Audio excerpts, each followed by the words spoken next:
Hey, everybody, welcome to Big Apple Hockey's trade deadline coverage. I can't believe it's finally here, Anthony, especially since it feels like every single trade has been made already. So, but still, there's still a lot to be breaking down about what's going on right now. Teams that are still freeing up cap space, and there's still some big names out there that can be moved today. Not just, I'm happy I got to see Patrick Kane and Jacob Chychrun play last night because Jacob Chychrun is no longer a trade talks. That's one reason why my voice sounds like this right now. I, of course, am your host, Marc Williams, and you can see right there. But like I said, this one just looks a lot better. That's the reason why I'm using this one. And I'm joined by a man who is looking to Lou to see what he's doing, Mr. Anthony LaRocco. Yeah, definitely curious to see if he has anything else in his bag. Certainly has the cap space to do some things, but a little under 3 hours to go here, so we'll see what transpires in the next couple of hours. Well, we're going to be joined by Mr. John Falkowski any minute. John's coming on with us. It's great to have a fully operational Death Star for us. So we got the bit of the news that's going around right now, Anthony, which is we have we got the trade tracker right there. There is John Falkowski right there. So, and how are you doing, John? Not bad. Just had to fix some issues with the audio again. I don't know what's going on with my laptop, but well, the good news is, like I just said, we have a fully operational Death Star right now with the three of us all together. But some of the news that's coming out right now is that last night the Islanders are clearing cap space, but they were sending down three players, one of them being Simon Holmstrom. And are the Islanders going to position themselves to make a big move today, Anthony? Well, first they were just paper transactions. So it was just about accruing more cap space. Holmstrom's back with the team. But yeah, I mean they have plenty of cap space to make a move. It doesn't necessarily mean they are going to, but it definitely gives him the flexibility where if something does fall into his lap, he's able to. So, like I said, a little under 3 hours here to go. So we'll see what transpires. But like we talked about on our main show a couple days ago, I do think they should, add another piece or two, but we'll see what happens. I mean, so far today, there's been about 2 or 3 trades, fairly minor, but this is typically how it goes. In that last 2 to 3 o'clock hour is where you really start to see the trades pile in. And then, of course, even after 3 o'clock, all the ones come out that kind of just squeezed in. So, a little quiet right now, but there's still names out there. JVR, last I heard from Saravalli, the Jets and the Kraken were sniffing around him. John Klingberg is going to be moved today.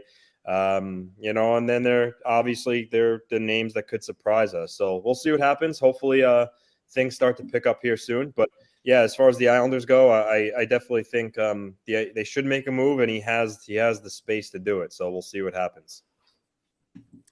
All right, and everybody, by the way, just to let you know, you have to be subscribed. I'm actually turning on the subscriber chat right now.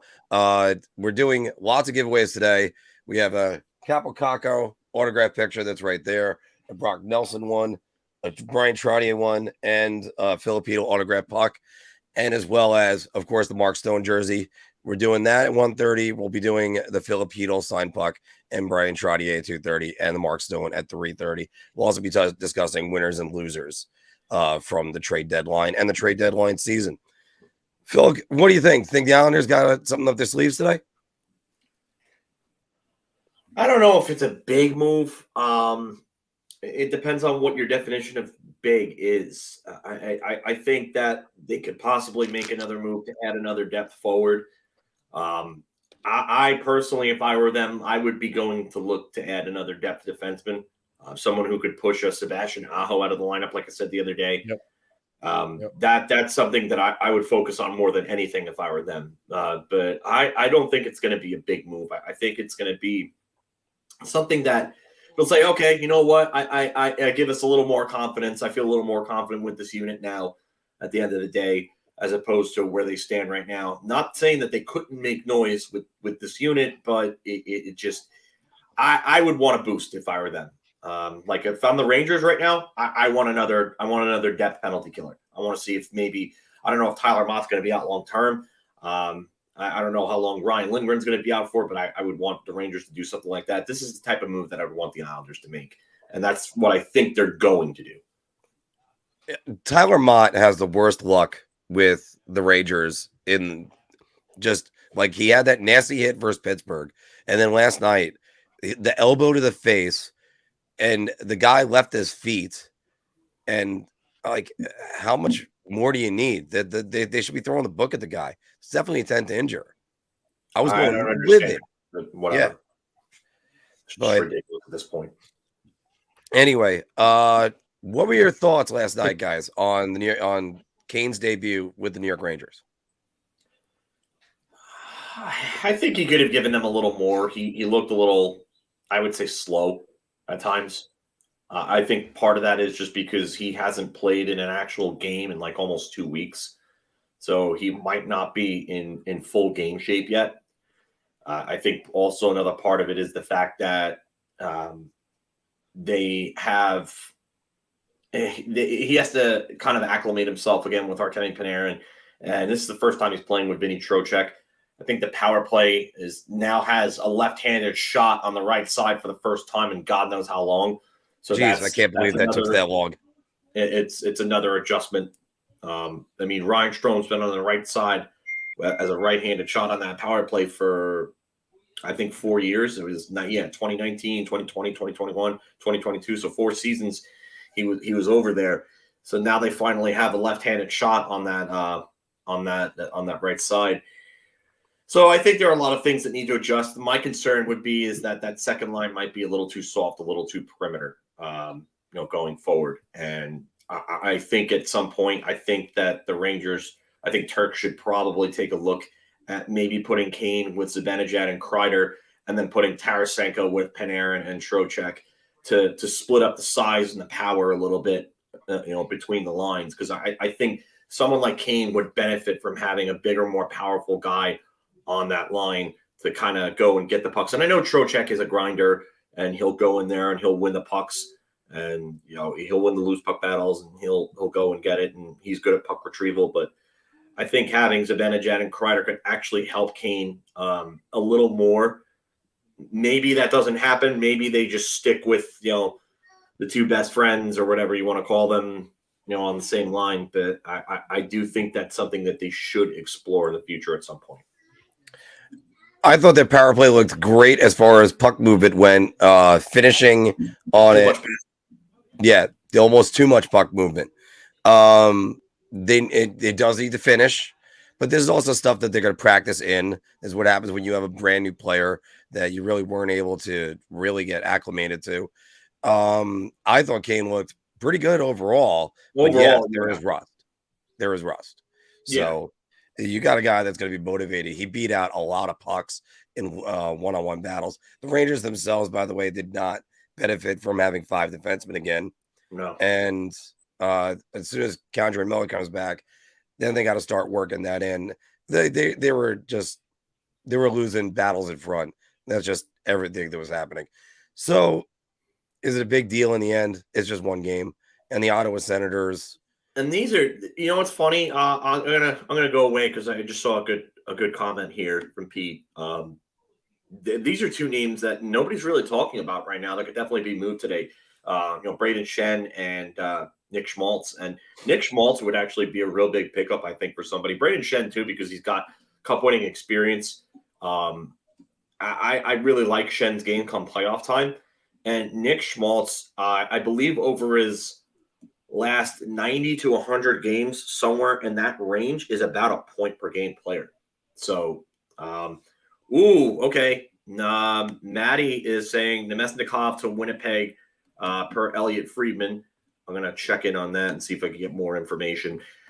Tampa is actually interested in John Klingberg. I wanted to say that before. That was per Frank Saravalli. Sarabali was saying that they could move cap space by getting Anaheim to take Philip Myers back. So here's Vladislav Nemesnikov being traded again to another team. So you were referring to Luke Schenn, Pete. Okay. But yeah, Luke Schenn's a good asset, but I think Braden Schenn could be moved too. I think he could be moved. I really do. I don't think anybody's off limits at St. Louis. And I think Braden Schenn is starting to get to the point where he's at the age where he may not fit in with future plans in St. Louis. So I really do wonder if they would move him. He's got a bunch of years left on his deal long term. He's 31. He's signed till 2028 and $6.5 million. Yeah. So that's actually a good contract for what he is. I mean, he's not having a great year this year. 45 points in 61 games. He had 58 in only 62 games in the year before. So that's the Braden Schenn. And he had 8 points in 12 games in the playoffs. So this is a guy that can really help out a team come playoff time. I don't know how viable a trade is due to the salary, but I think there are definitely some teams that might want to explore that. And yeah, he does have trade protection. He has a full no trade, so he would have to waive. But with St. Louis looking like they're going to at least retool, if not fully rebuild, you would have to believe that he would be open to moving or to waiving for certain teams, depending on who the team is. But again, salary cap is going to cause a lot of problems. And if we didn't have COVID, we'd probably be looking at a bunch of teams looking to line up to try to get him because he's a real good player. What name? I'm still sorry. You're gonna have to fill it some dead time because I'm still trying to get this. No. It's fine. What name under the radar could be moved? Wow. This is actually a good question. There's always usually a couple of guys on each team each year that you look at and you're like, wow, okay, they ended up moving him. I mean, you know what? I would have to look at some teams here and see if there's anybody that could be moved. Let's see here. You know what? I don't think Winnipeg is going to move Pierre-Luc Dubois at this point. I think he's probably there long term, even though like the dream doesn't want to die with Montreal. There's always the Francophones asking for the Francophone son to come back home. I wonder if Detroit, because it's funny that Detroit moved Jacob Vrana to St. Louis. That was an interesting one. I wonder if they would move Dominic Kubalik. I mean, you can always use a scoring winger come playoff time. I really wonder if they would move him. Or maybe Oscar Sundqvist would be a real good pickup for a team. Pia Suter, too. You know, Detroit has like 3 or 4 guys that I think that they would really, really work. Adam Ernie is another one. I really do wonder with Detroit what they're going to do with Philip Zadina. That's an interesting question with him because he's kind of getting into that lack of a better phrase at the moment, Phil. Should have get out the pot phase. Yeah, it's gotten to a point where you just haven't seen enough out of Philip Zadina going forward. 6th overall pick in 2018. And you just haven't seen enough out of him going forward to justify, keeping him. And that's really the big thing for me. Like he's 23. You want to see some sort of progress. We've seen progress from Philip Hedl. Even Vitaly Kravtsov has shown some sort of progress, and he looked really good last night with Vancouver. I mean, he had some really good shifts last night. And I saw a lot of Vancouver fans happy with the way that he was playing in that game last night. So you've seen guys like Keandre Miller's from that draft, another one. Rasmus Dahlin, obviously, 1st overall pick in that draft. You want to start seeing progress in 19, 20, 21, 22, 23. This is draft plus 5 year. This is the 5th year after their draft year. And at some point, I really wonder if Zadina is going to be one of those change of scenery type deals, or if Detroit's going to try to get a better player and maybe package him in that deal for that better player, like a better youngish player that's maybe in their mid-20s or something like that, But that could be an interesting one. I would say Detroit's got a few guys that I would really like to see what would happen with them. A few other teams that I think could maybe move a guy. I would see. I want to look at Columbus because I want to see if they finally move Boone Jenner. I don't think that's an interesting one too. Yeah, I don't think Sean Corrali will get moved just because he's a hometown boy, and he just went home to Ohio, so he's from Dublin, not too far from Columbus. But that would be somebody that I would look at in Boone Jenner because he's long term signed for the next 3 seasons after this at $3.75 million. He's 29 years old. He scores goals. He plays a tough, gritty playoff hockey type game. So I would love to see whether what they do with him. He does have a modified 8-team no trade clause, but I don't think that's going to really. I don't think that's going to be much of a hurdle. I really don't.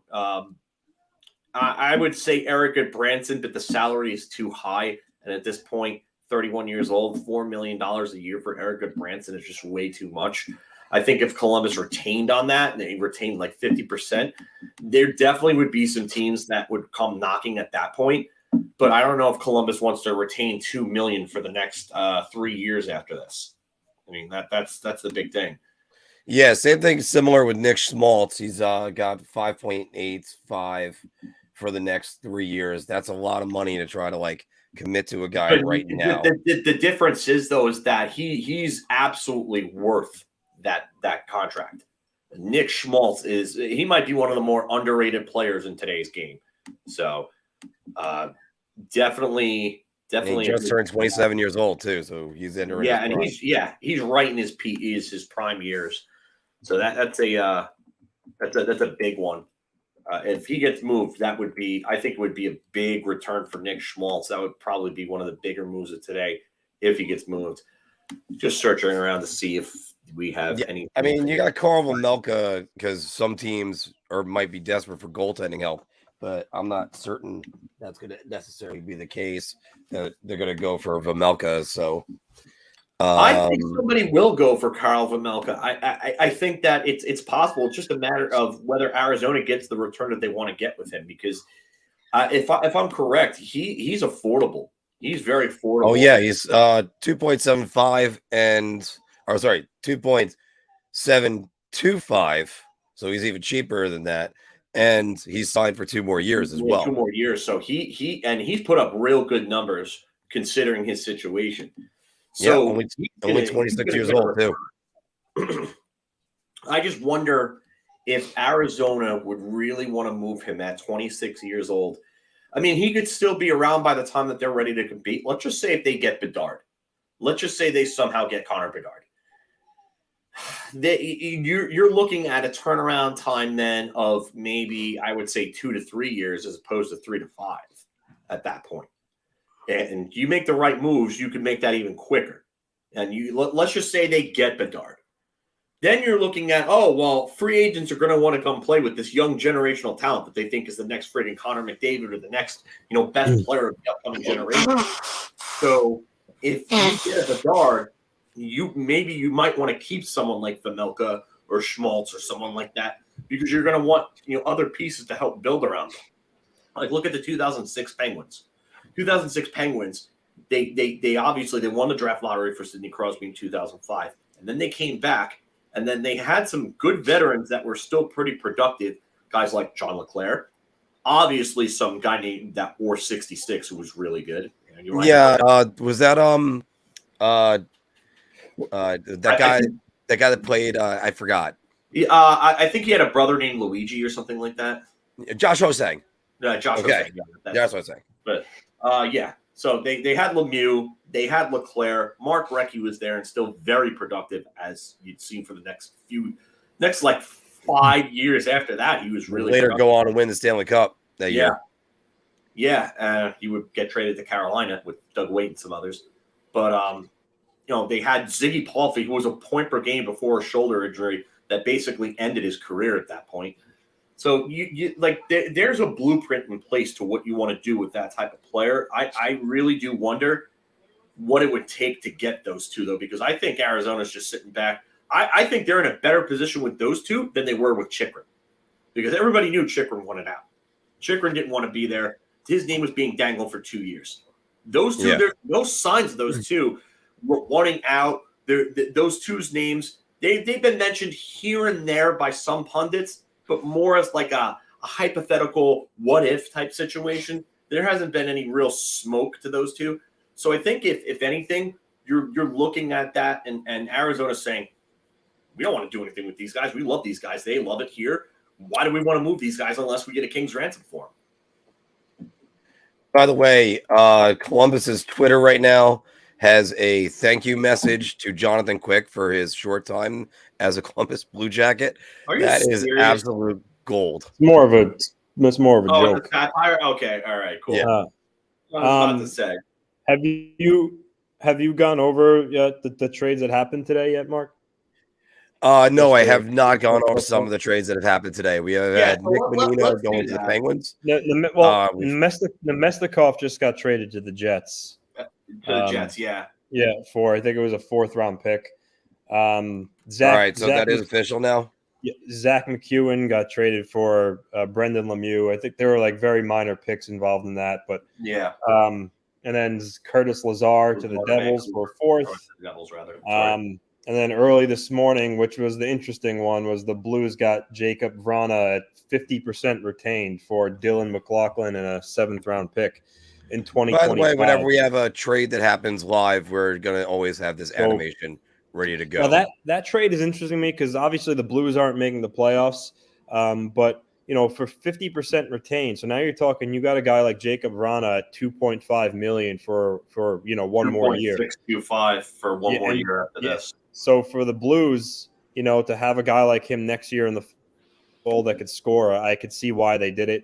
And the Red Wings, though, they must have been really desperate to get rid of him. Yeah, I was just going to say that, because it's not like he's a pending UFA and you retain 50%. He still has a year left and you retain 50%. So that shows they really wanted to kind of get rid of him. But I think that's a good move for the Blues just to have him on the team going forward for next year. But so those are the moves so far. Nemestikov to the Jets. I mean, he doesn't really move the needle, but Winnipeg does need help. I mean, they already acquired Nino Niederreiter, but they've been sliding a little bit. I know they just beat the Kings 6-5 the other night to kind of break out of their funk, but so those are two. Well, Niederreiter is a top 6 forward. You could say Nemestikov's really a top 9, but added 2 forwards to the group. The Jets. I would say Nemestikov's a bottom 6 forward at this point in his career. Honestly, ever since the 2018 season when he left, playing with Stamkos and Kucherov, he's really more of a bottom 6 guy. If you got him on your third line, you're okay. Not the ideal third line forward, but he could be there. I do like this move for Winnipeg because they do need forward depth. I just thought that they were going to make a move for somebody like Max Domi to really kind of put them over the top, but Dallas cut them off at the pass on that one. Yeah, that was last night. That was a real good move for Jim Nill and the Stars. I think in our Who Says No this week, I think I had Max Domi to Dallas for a 2nd-round pick. I'm just gonna. That's a good question. I think actually you did. I think you did. Yeah, I really did. Yeah, I did. 2 Dallas Max Domi, 2023 2nd-round pick. And I think we said that deal might go through. There were goalies involved on each side, Khudobin and Dylan Wells, but. That was a good pickup for Dallas. I think they needed another scorer. You think that the NHL is starting to kind of, I don't want to say the words making a mockery, but with all the, they're starting to be like the NBA with trading guys contracts that don't exist anymore. Yeah, I saw. What? If it gives them cap flexibility, let them do it. To me, the biggest thing that doesn't make sense is that this sport wants to grow, and they wanted to make some flexibility for all the teams with everything with COVID, and they're crying poverty, after COVID, and when they're telling us every year that they're bringing in record revenues and everything like that. Oh, record revenue this year. Okay, so then why are you crying poverty? And then if you're going to cry poverty, why would you not give them amnesty buyouts from COVID 2 years ago? I agree with that. Makes sense. I wonder if the league's going to look in, because you look at the Coyotes. The Coyotes have Jacob Voracek, Shea Weber, Andrew Ladd, Brian Little, all on IR who are never going to play again. That's 4 guys. And not to mention, they previously had guys like Chris Pronger, and Pavel Datsyuk that they acquired too, and Marian Hossa. So they've been doing it for a while, and I wonder where the league kind of draws the line in the sand a little bit there. They had Pavel Datsyuk too. Yeah, remember when Tim Thomas was a New York Islander, just so they can reach the cap floor. Yep. My thing is I think they need to go to a soft cap. You want to do that? Go to a soft cap and do revenue sharing, but you just make sure that the revenue is actually being used and enforce keep the cap floor. And that's what MLB does wrong, is they don't have a cap floor for these teams. And you have guys like Jeffrey Loria, in Florida, Miami, whatever you want to call them, that were pocketing revenue sharing money for years. What's his name in Pittsburgh is doing the same crap. Yeah. Doesn't want to do anything to help the team. Now you have Brian Reynolds asking for a huge contract, and they don't want to give Brian Reynolds a contract. So now they're going to hold somebody like Brian Reynolds hostage until they get a Mike Trout type of return. I don't want to go too far off the handle on a tangent here, but I mean, hockey doing the salary cap floor is one of the things that they got right with this current financial situation that they have. And a luxury tax for, the NHL, I think would be a lot better, because I think there are teams that could definitely benefit from revenue sharing, kind of like the Coyotes. They could definitely benefit from it, but there has to be certain specifications that are met. This can't just be pooled amongst all the teams in the NHL, I would say. I think there have to be certain specifications that would be met for that to work. But I do believe that the NHL needs to go to a soft cap and have a luxury tax, because this hard cap just, in this situation, and the fact that they refuse to raise it is just horseshit, complete horseshit. Don't tell me that you're claiming record revenues each year, and that you could only raise the cap by $1 million in a year. Get out of here. Don't give me that crap. Who are some teams? I guess one from the East, one from the West. I'll start, that you think are interesting teams to you guys see what they do today, in terms of whether or not they have to buy, sell. For me, I'll start at West. I think it's Calgary. That's a team I'm looking at. They're 5 points behind Winnipeg for the last wild card spot. They're losing games. It's starting to look like they're probably not going to catch Winnipeg for a playoff spot. Do they sell? They have some pieces that would interest other teams. Like for starters, Elias Lindholm. I think a lot of teams would come knocking on their door if they were to move him. Tyler Toffoli's their leading scorer. I think he's got 1 or 2 years left on his contract after this. Backlund's another interesting player. They got to do something, though. I guess they could easily just kick the can down the road, do nothing, chalk this up to just a bad year and come back next year and try again. But I'm wondering if they're going to do something in terms of selling pieces. In the East, for me, I still look at the New Jersey Devils. Yeah, they added Timo Meier and they added Curtis Lazar. But I just wonder if there's a move they can make on the back end just to try to kind of get even stronger. They're going to meet up with the Rangers in the first round. We all know the Rangers are high flying; they could score. So the Devils, if they could add another defenseman, I think that would only help their cause. But those are the 2 teams I'm looking out for. What about you guys? Phil, go ahead. My West team was going to be Calgary. That's as mine. Yeah, that was going to be. That's all right. You could still, because again, the ones that need to make a move. That's actually what I was going to ask you. I'm going to go with a different team though. I'm going to say Nashville. I think Nashville really needs to start retooling at the very least. Rebuild. I would say more towards rebuilding. I think they do have some good young pieces. I think Roman Josi will probably last a while, but at the same time, I would like to see Nashville make a move that would go towards like rebuilding. You're going to have a new general manager, have a new plan in place, and you just for me, it doesn't make sense to continue with guys like Duchesne and Johansson. And, Johansson's making way too much money for what he is. He gets hurt quite a bit. I would try to press the reset button a little bit, at least with Nashville. In the East, I want to say Pittsburgh. I think Pittsburgh needs to go and make a. Actually, you know what? I'm going to take that back. I'm going to go to Carolina. I think Carolina, and just as I said the other day, Carolina needs to go and make another move to help kind of, get themselves right back with the Rangers, Toronto, Boston, Tampa. These teams have all made, even Jersey has made significant moves to make their teams better. None of them have really, Carolina hasn't really made any moves that would really scare anybody.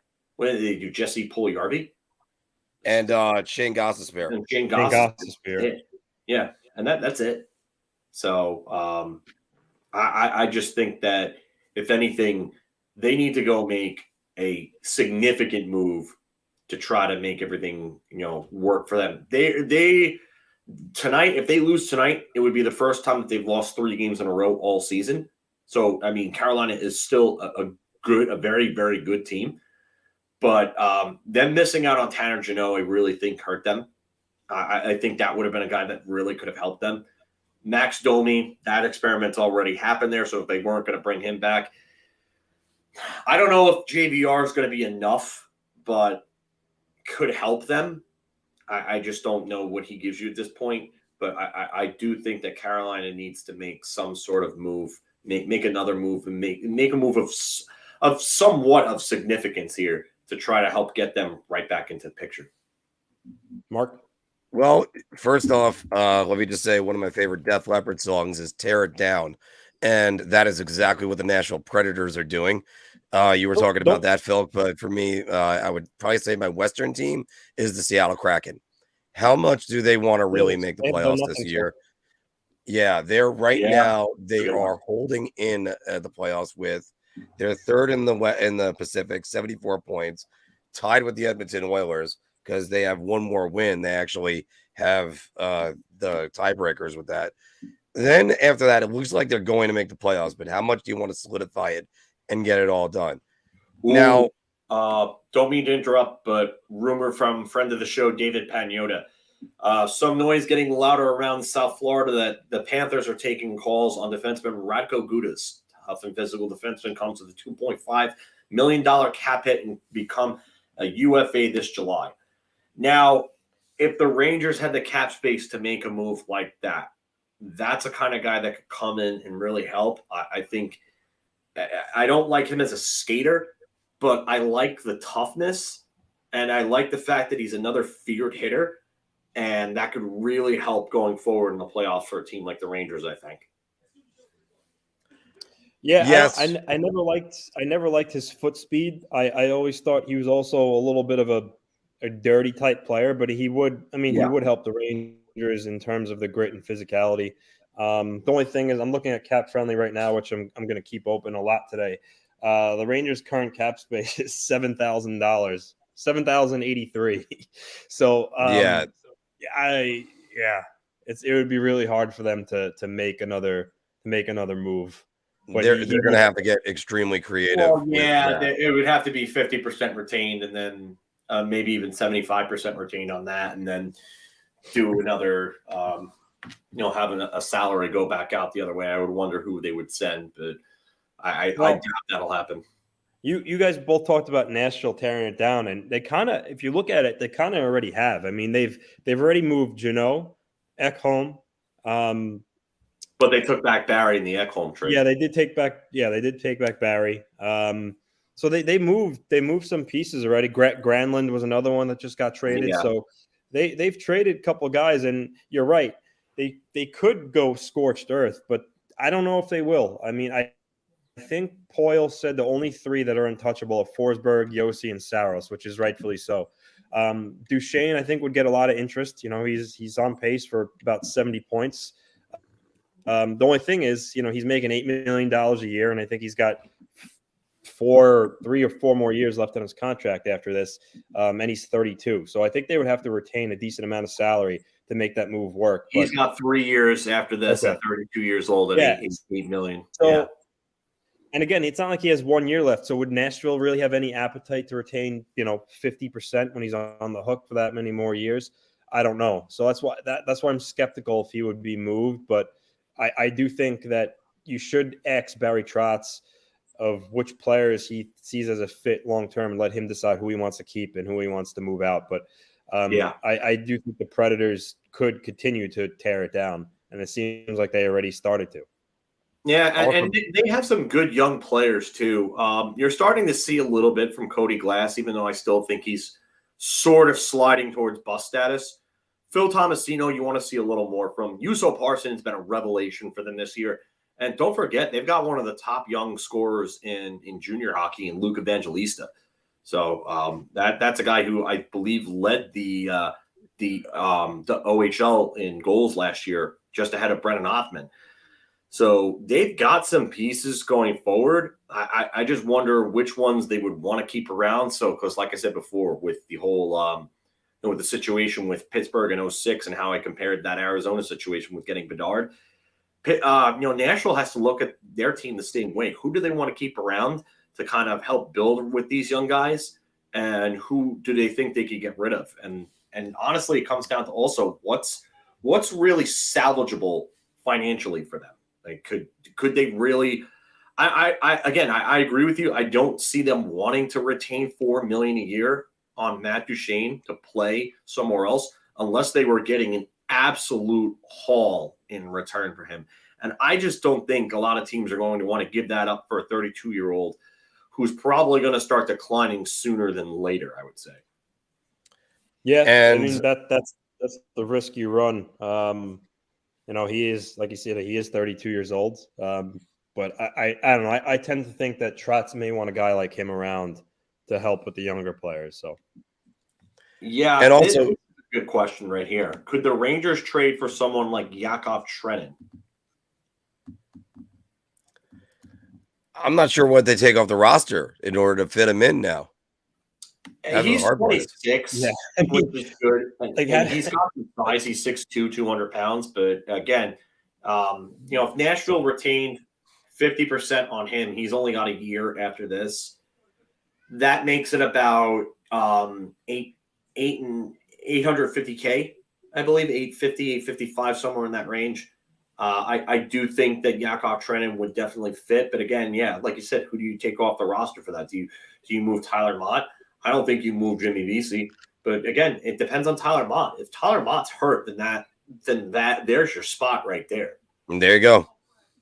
Now, by the way, my other Eastern Conference team I'm looking at today is the Buffalo Sabres. They are within shouting distance of wild card 1, never mind making the playoffs. They can easily just play their games in hand, get wild card 1. But how much do you really want to mortgage the future for a waste of 8 days, like playing the Boston Bruins?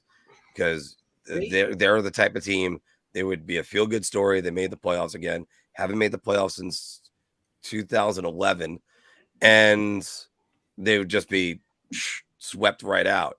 So Marc is too loud. All right. Boston seems to wax everybody, but they just lost 7-2 to Boston yesterday, and they're just too up and down, too inconsistent. They'll beat some good teams, then they'll lose to teams like Columbus. Not even 7-2. Yeah, like I said, their goaltending's not good, their defense not good. This is just house money for them. I honestly don't expect Buffalo to do much. I think they're going to stay the course and then keep building on what they're building. And then go from there. I mean, truthfully, they don't have much to sell in the terms of, UFAs, but I think they should take a page out of Detroit's playbook. Even though they have games in hand, Detroit realized they're not making the playoffs. They started to sell some pieces. I think that Buffalo, should try to get some more assets. I know Kyle Oposo, he's their captain. He's a UFA. They're not going to do it because it would send the wrong message. But I think they should maybe just sell some guys they know they aren't going to re-sign rather than add. because they're not a playoff team to me. They got a lot of talent up front, but they still got another year. I wouldn't push the envelope. Just keep doing what you're doing. Yeah, that's what I was going to say. And it's really the message point of what you were saying. I think if you sell, it sends a really bad message to that team, and that could really ruin the morale in that locker room, because you'd have to imagine. I mean, obviously they got trounced by the best team in the league last night, 7-1, but it's still a team that's very much flying high and very happy with the progress that they made this year, to go from a team that was really a bottom feeder for the last 10 to 12 years, almost seems like, to go to a team that's fighting for a playoff spot. They realistically could make one of those 2 wild card spots. I don't know if they will, but they have a chance, and that's big. When you're management and you take a look at the type of improvement that they've had, I think they're looking at what, a 30-point improvement from last year or something like that. Yes. That's huge. So that, to me, that obviously signifies that they're heading in the right direction. I'm with Anthony, though. I think they're another year, maybe 2 away. I think the moves that they'd have to make would be in the offseason, and I think it would be for someone who's maybe in their mid to late 20s that can come in and really make a difference. I think that's the type of player you give up some of your future for, someone who's going to be around, someone who's under contract, under control. That's the type of player that you do that for, not a rental today. It just doesn't make sense for me for them to do it for a rental today. But again, I think really the best course of action for them is just to be patient and then have your other guys develop. Like, if you watch them on a game-to-game basis, you know what? I know I picked Owen Power to win the Calder this year, and that's not going to happen, obviously. But his game is getting better game by game. Yes. And that's huge for them, because, as Anthony said, they lack defense. A lot of the games that they're winning high-scoring games, run-and-gun games, and yeah, it's exciting hockey, but that doesn't win in the playoffs. You're going to get smacked playing that way in the playoffs. Hi, 2020 New York Rangers. Remember that team? Yeah, real high-scoring offense, and they got smacked by Carolina. So I could definitely see that happening against Boston if they make wild card 2, or even Carolina if they make wild card 1. But just be patient, stay the course, and if you want to make a move in the offseason for a guy who's going to be around, that you know it's got a few years in term left. That's what you do it for, not for a rental. And also, by the way, maybe that would be a place John Gibson could be a target, because they're having so much trouble developing a goalie. And well, no, you got to remember they I don't see them making. I don't see them making a move for Gibson, because they have Levi, and I think he's their goalie of the future. I think UPL could be their backup, but I don't see that happening. Nor do I don't honestly. You talk about John Gibson. I don't see him being moved at the deadline. Maybe in the offseason, but I don't see John Gibson being moved today. I would be shocked if John Gibson. Yeah, moved. that would definitely be one of those names where you're just like, whoa, like, is that really happening right now? So go ahead. What do you got? The biggest name right now is probably, John Klingberg. I think that's where we're at. So many guys moved. I think he's the top guy right now. Does Minnesota move that double? Yeah, that's possible. He's a pending UFA, but you've heard his name for, I would say a good year now. But they're going to make the playoffs. I don't know. I don't see them moving. I don't see them moving him unless they. I don't know, honestly. You know who should really be a target for the Sabres come off season? Patrick Kane. Patrick Kane. Get out of here. Vladislav Gavrikov should really be at the top of Buffalo's list come the offseason. They need a steady defensive guy who can move the puck somewhat well. I think he would fit right in. I believe he's 27, and he fits a lot of the boxes that they really need. He's big. He's physical. He's mobile. He can move the puck. He's good defensively. I think he could come in and make a difference with that team. If you add a guy like that, your defense goes a long way towards getting better. Like you've got Dahlin, who's elite. You've got Power, who's getting better every game. You add Gavrikov. You go and add maybe another depth defenseman after that, and you let everything cook, and you let Devin Levi come in next year as your starter, and you add around him. You add a couple maybe defensive forwards as well, and then Buffalo could really go and fight for a playoff spot next year at that point.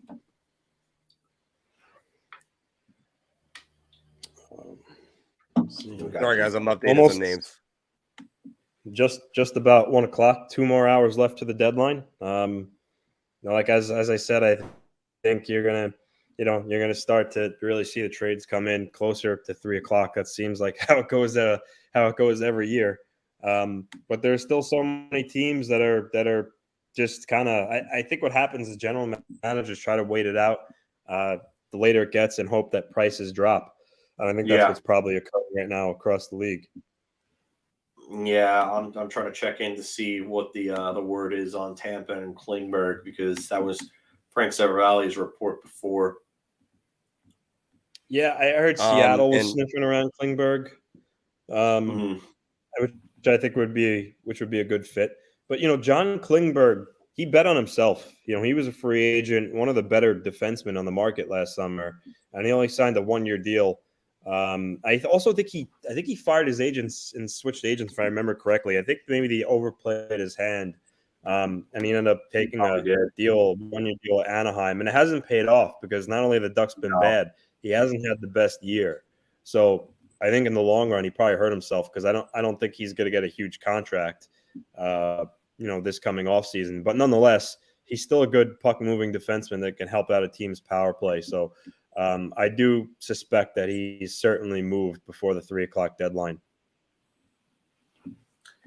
Yeah, I wonder if Joel Edmondson gets moved.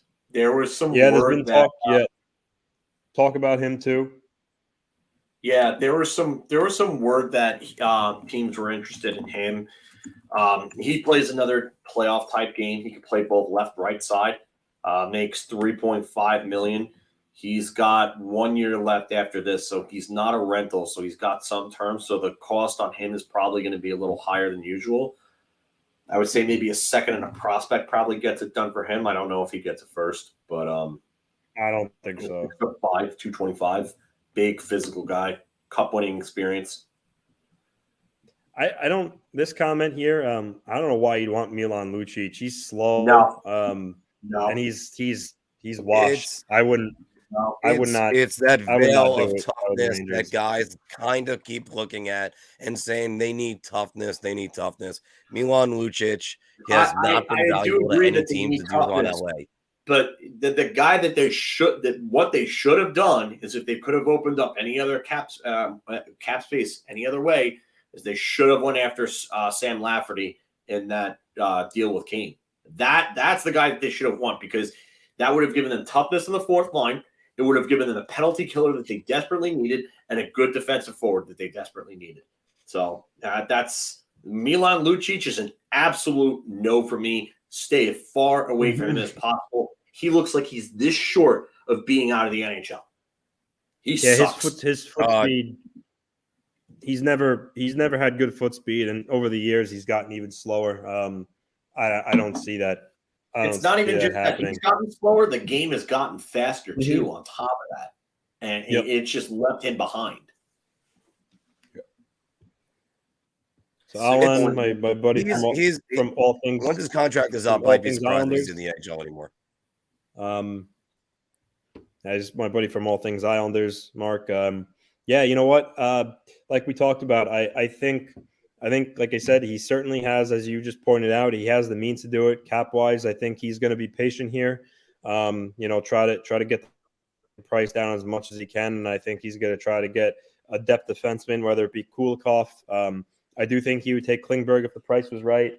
I also think a forward like JVR, which apparently asking price is a 3rd-round pick. I think he's going to be sniffing around JVR. So those are the type of moves I think we're looking at. I don't think we're looking at anything big here. But yeah, I expect them to at least add something before the day's over, but we'll have to see. Let's go through some other comments here. No, I think that there are certain teams like Toronto. I think they're good. I really don't see them making any other moves unless it was something that was too good to pass up. And then another team which I kind of feel the same way, Vegas. I think Vegas could be done. They added Barbashev, they added Quick. I'm not sure if I would be looking to see anything else from them today. But again, you never know.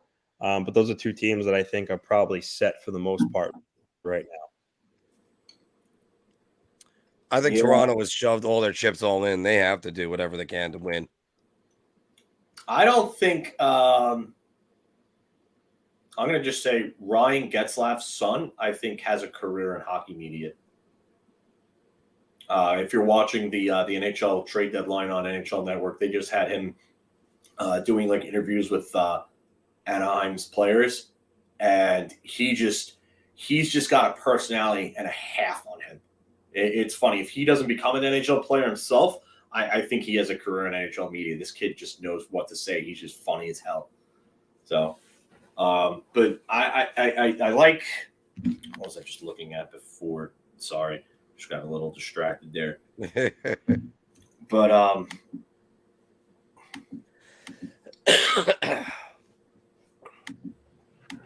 just looking at something. Yeah, I'm adding in all the names, everybody. So that's one reason why I'm a little bit silent myself. Yeah, just trying to look around and see if I see anything else. Seattle actively looking at John Klingberg, listening on offers for Carter Soucy and Will Borgen. Would have loved Soucy for the Rangers, but they don't have enough cap space. He was a guy that I said that the Rangers earlier on in the year should have gone after, but Seattle wasn't moving him, and I didn't think they were going to move him.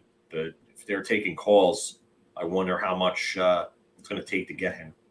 What are your thoughts on the Oilers adding Nick Bjugstad last night? Good move, really good move for them. Very solid depth move. Yeah, just that's the type of move that they need. Bjugstad's a decently responsible two-way center. He'll give them size, score goals. Doesn't necessarily fit in with the speed element that Edmonton likes to play with, but they definitely needed a guy like him. And I think he could kill some penalties too, help them out. But I like that move for Edmonton. I really do. And I like adding Ekholm as well. You just have to wonder, are they really going to go all in with Bouchard as their power play quarterback? Or are they going to go ante up and go get Klingberg? Because they're not going to get a goaltender. Let's just put it this way. They're going to go with Campbell and Skinner regardless. They're not going to go get Pamelka. They're not going to pony up for Gibson, which Edmonton getting Gibson actually would have been a real good move for them. But they should have done it at the beginning of the year. Yeah, they should have done it. You're right. Absolutely right about that. You should have done it at the beginning of the year.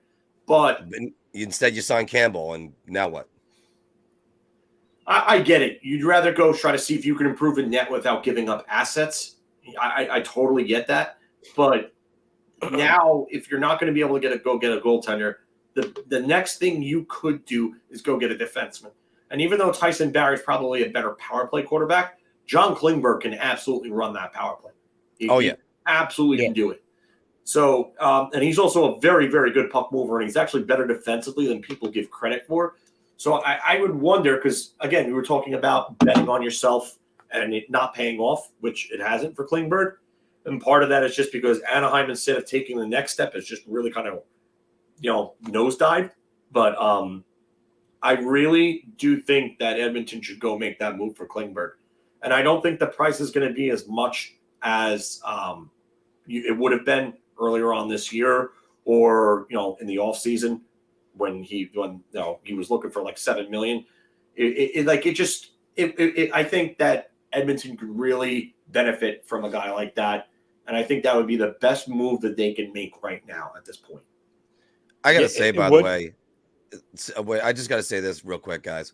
Seeing this, that Watson isn't going to get a hearing from the Department of Player Safety because they still don't know how to pronounce Through the safety. Rangers button being pressed again. Like, are you fucking kidding me? He left his feet to elbow a guy in the head. I don't care if it's his first offense and he was a fucking nun or something before then. No, you're getting 5 games. That's terrible. That's a terrible example to set. Anthony, just to finish up that though, in the Oilers and Klingberg, according to Cap Friendly for the Oilers, it literally says 0 for their current cap space. So they would have to jump through hoops there to make Klingberg work. But so I don't know how realistic it is, but I would agree he would be a good fit. I just don't know if they would be able to make it work financially. Probably not. That's probably why it's not going to happen. But it says projected cap space 0 today, current cap space, current cap hit. Oof. Yeah. This comment from Jay, if one of you guys want to address that. The Rangers' lack of physical play in the top 9 is concerning. And that's what I was talking about before. I think that's why I was saying you could split up Kane and Panarin.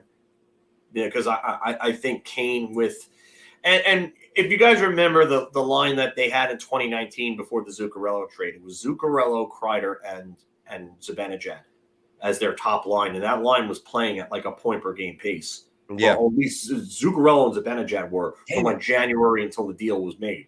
So I think Kane could fit in on that line. Well, we got some news. A little bit of Pierre LeBrun hearing that Pittsburgh is working to finalize a trade for Dmitry Kulikov from Anaheim. Oh yeah, there it goes, Pittsburgh. That's a guy. I guess I just mentioned Kulikov. I think would have been a good good find for the Islanders. So it looks like he'll be going off the board. So Pittsburgh, they added Granlund, who's having an off year, and then late last night they apparently added Nick Bonino. But when I look on Cap Friendly's site about Trade Tracker, it's not there yet. So I don't know if it's like if it officially happened, but apparently they reacquired Nick Bonino.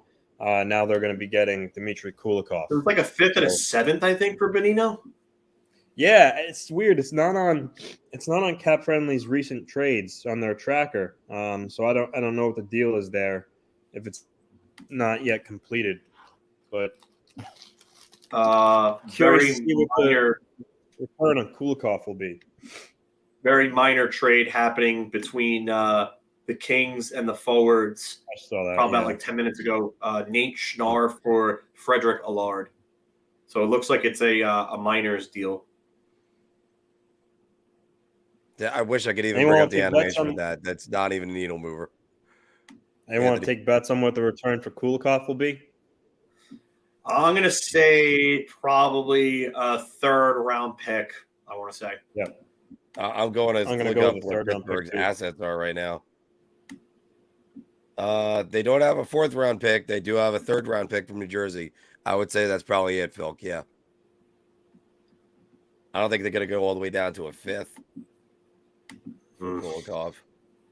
Well, yeah, they don't have a second. Yeah. You're right. By the way, I was going through Twitter and seeing that ridiculous comment from Stephen A. Smith. Like, can you know any less? Can you know any less? Here's my problem with that.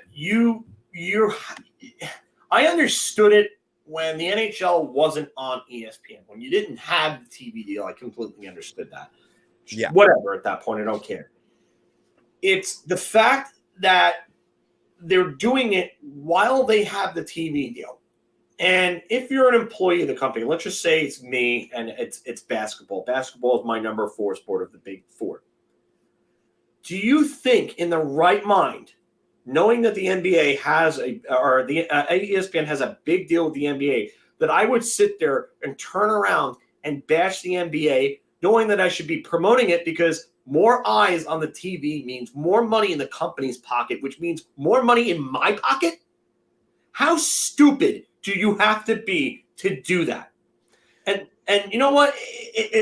The fact that these 2 idiots get away with it shows me a lack of leadership at ESPN and shows me a lack of care. It's stupid. And for that matter, let me also just throw this one out, and we're going to get to Chris Tees right here in 1 second. But then he comes out with the joke, the only thing black in hockey is the puck. You're like, shut up. Yeah. First off, there's plenty of black players in the league now, and it's growing. It's a growing number. And two of your analysts on ESPN just happen to be black. It's your job, too, to understand the game. Listen, I'm not saying that it has to be their number one, their favorite sport or anything, but holy shit, don't be ignorant like that. Chris T, for the most part, take a look down below. I have a trade tracker that's going on about teams that have added on people. You don't have really a trade tracker. It just shows playoff teams got players. I think he's specifically asking what happened so far today. Reading, Mark. It's all about reading. It's all about reading, my friend Mark. So, Chris, to answer your question, just to sum it up, won't be really specific on picks, but Nemestikov went to the Jets. Kulikov is being traded to the Penguins. Jacob Vrana went to the Blues for 50% retained. Zach McEwen for Brendan Lemieux. Very minor trade that Phil just mentioned between the Kings and the Habs. And Francis and I think that's it, right? I didn't miss anything. So yeah, that's what's happening today so far. Vancouver. Yes, Curtis Lazar. Yes, I forgot that one. Curtis Lazar to New Jersey. Yeah. Hope that helps. Darren Dreger reporting this morning that speculation around Minnesota's Jordan Greenway teams continue to call, but the return isn't anywhere where it needs to be for the Wild to move the big forward at this point. I get that Minnesota wants a return on him, but he's another one. Piss or get off the pot. Yeah. At this point, just not enough out of him. I could see him being moved for another player. I don't think he'll be sold for a pick again because Minnesota's in a playoff spot unless they, making room for somebody else. But I'm not sold on him moving today. No, I think that would be an off-season move, and I think it would be for another change of scenery type player. But he got 7 points in 45 games. He had 27 points in 62 games the year before, and then the year before that, he had 32 in only 56 games, and it looked like he was trending on the upward in that COVID-shortened season. But he's a guy that just 2015 draft. He's now 26 years old, going on. He just turned 26, I should say. A couple weeks back, but now it's just something's gotta change with him.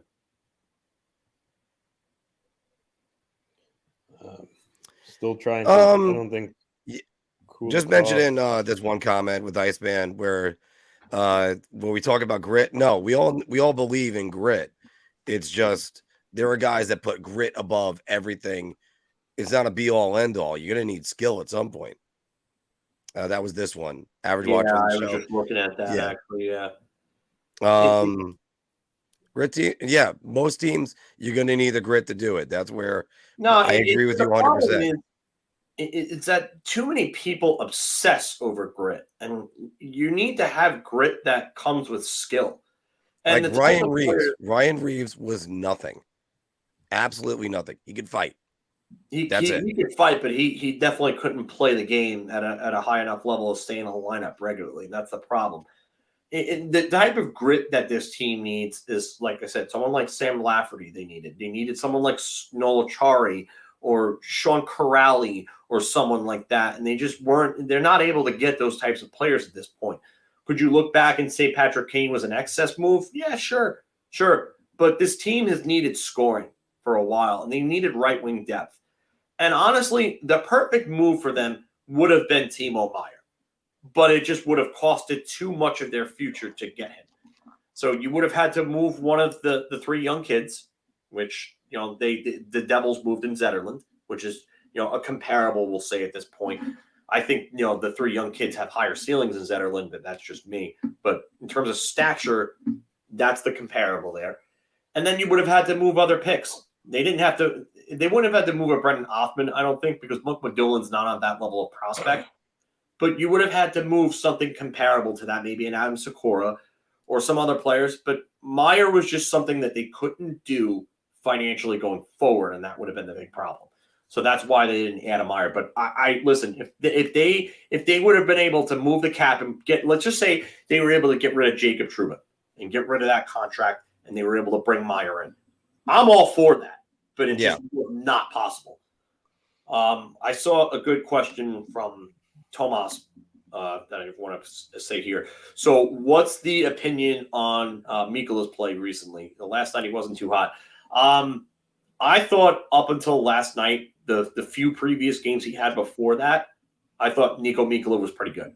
His best game was Sunday night. So yeah, I thought he was really good Sunday. I thought he was good on Tuesday as well, or Wednesday rather, I should say. He's looked really good up these, like I said, these last 2 games until last night. I don't think anybody looked too great last night. I even Adam Fox looked okay. He didn't look great, just okay. But Mikkola has been he's been pretty good for them. Aside from a slow start, he came in, he took too many penalties in those first few games, and then now the penalties have started to draw back a little bit. His defensive play has been better, and he's actually moved the puck better than I thought he would. So I do agree with this. Schneider has been trash lately. Whatever he's going through right now, that needs to change real quick because he has not been good lately. I mean, just unbelievable. By the way, and just again, we go back to the Stephen A. Smith comment, the way that he kind of tossed off hockey and then goes, no, football, basketball, baseball. Yeah, well, the Rangers is still pretty close. I mean, who knows what the Islanders could do? It's just, again, it's don't just disregard a sport. And then he's got the nerve to talk about Connor McDavid. So Stephen A. Smith, and that's my biggest problem. Is just ESPN, in terms of the talents that they have, it's just they've gone so far downhill over the years. I didn't even know who that Molly Karen person was before that clip. I had no idea because I haven't paid attention to ESPN outside of watching hockey on there. And John's right. John Lee, you're absolutely right. ESPN sucks. It sucks. It just I used to watch Around the Horn and Part of the Interruption on there years ago. I don't watch those shows anymore. Yeah, me too. I went back in like the early to mid 2000s. I used to watch those shows all the time on there, and their personalities are just bland. You know, I miss guys like Stuart Scott, rest in peace. Scott Van Pelt is on late nights, and he's one of their better personalities. John Butchergross needs his own hockey show, like a regular hockey show that runs just regularly outside of their actual NHL programming. But NHL Tonight with Butchergross, Ferraro, Melrose, that was the heyday of hockey coverage. That was great hockey coverage. So I believe the return on Kulikov is going to be Brock McGinn and a 3rd round pick. Okay, so McGinn is really in there for salary cap purposes. His name was being floated around for that reason. He cleared waivers earlier this week. Well, McGinn, yeah. No. They needed to get him. I was basically right about the 3rd round pick. So I do like I do like the move for Pittsburgh. And that's an area that they needed to kind of address. So trade deadline central, Jeff Marek said Oscar Sundqvist of the Detroit Red Wings. What was that in regard to? I'm going to have to go look that up now because apparently Marek said something about Oscar Sundqvist. I don't know if it was in regard to trade. Oh, okay. So Jeff Marek says one player to watch for teams looking at forwards, Oscar Sundqvist of the Red Wings. Basically what I was saying earlier on. Yeah. I would definitely like to get a hold of Sundqvist. Again, I don't see how the Rangers do that. I just think that he fits a lot of the things that they need right now. Gritty, penalty killing forward, defensive forward, can pop some offense here and there. But again, $2.75 million. Even at that, That's what 1.375, I think, or 1.3. Yeah, roughly 1.775 if it's 50% retained. So a third team would have to come in, and they would probably have to give it like a lower round pick, maybe like a fifth or a sixth, to get a team to retain that. Yeah, and I agree with this. I loved Gary Thorne in hockey. Yeah, Gary Thorne was great.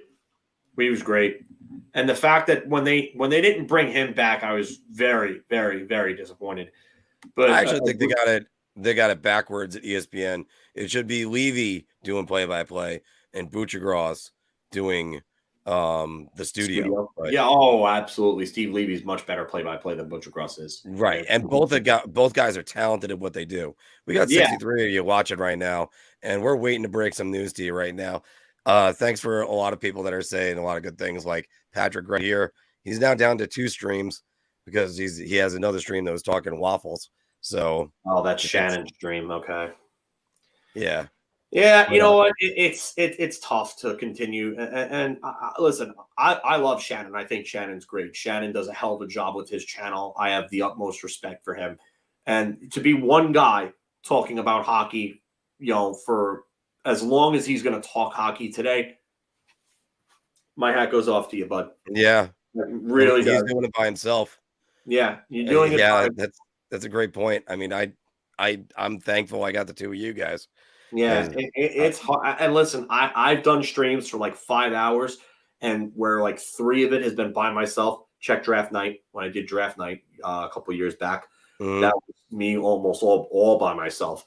But yeah, Shannon is just really good. Iceman, thank you for joining us. Appreciate that. You have a good night at work.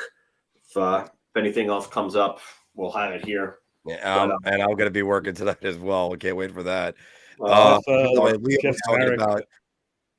You got some news?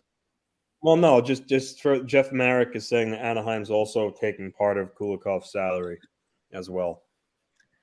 There's going to be a lot of stuff happening in the 2 o'clock hour, whatever people are left. Yeah, and I would not be surprised if a big name is moved. There's no chance Erik Karlsson gets moved, right, guys? No, I don't think so. Not yeah.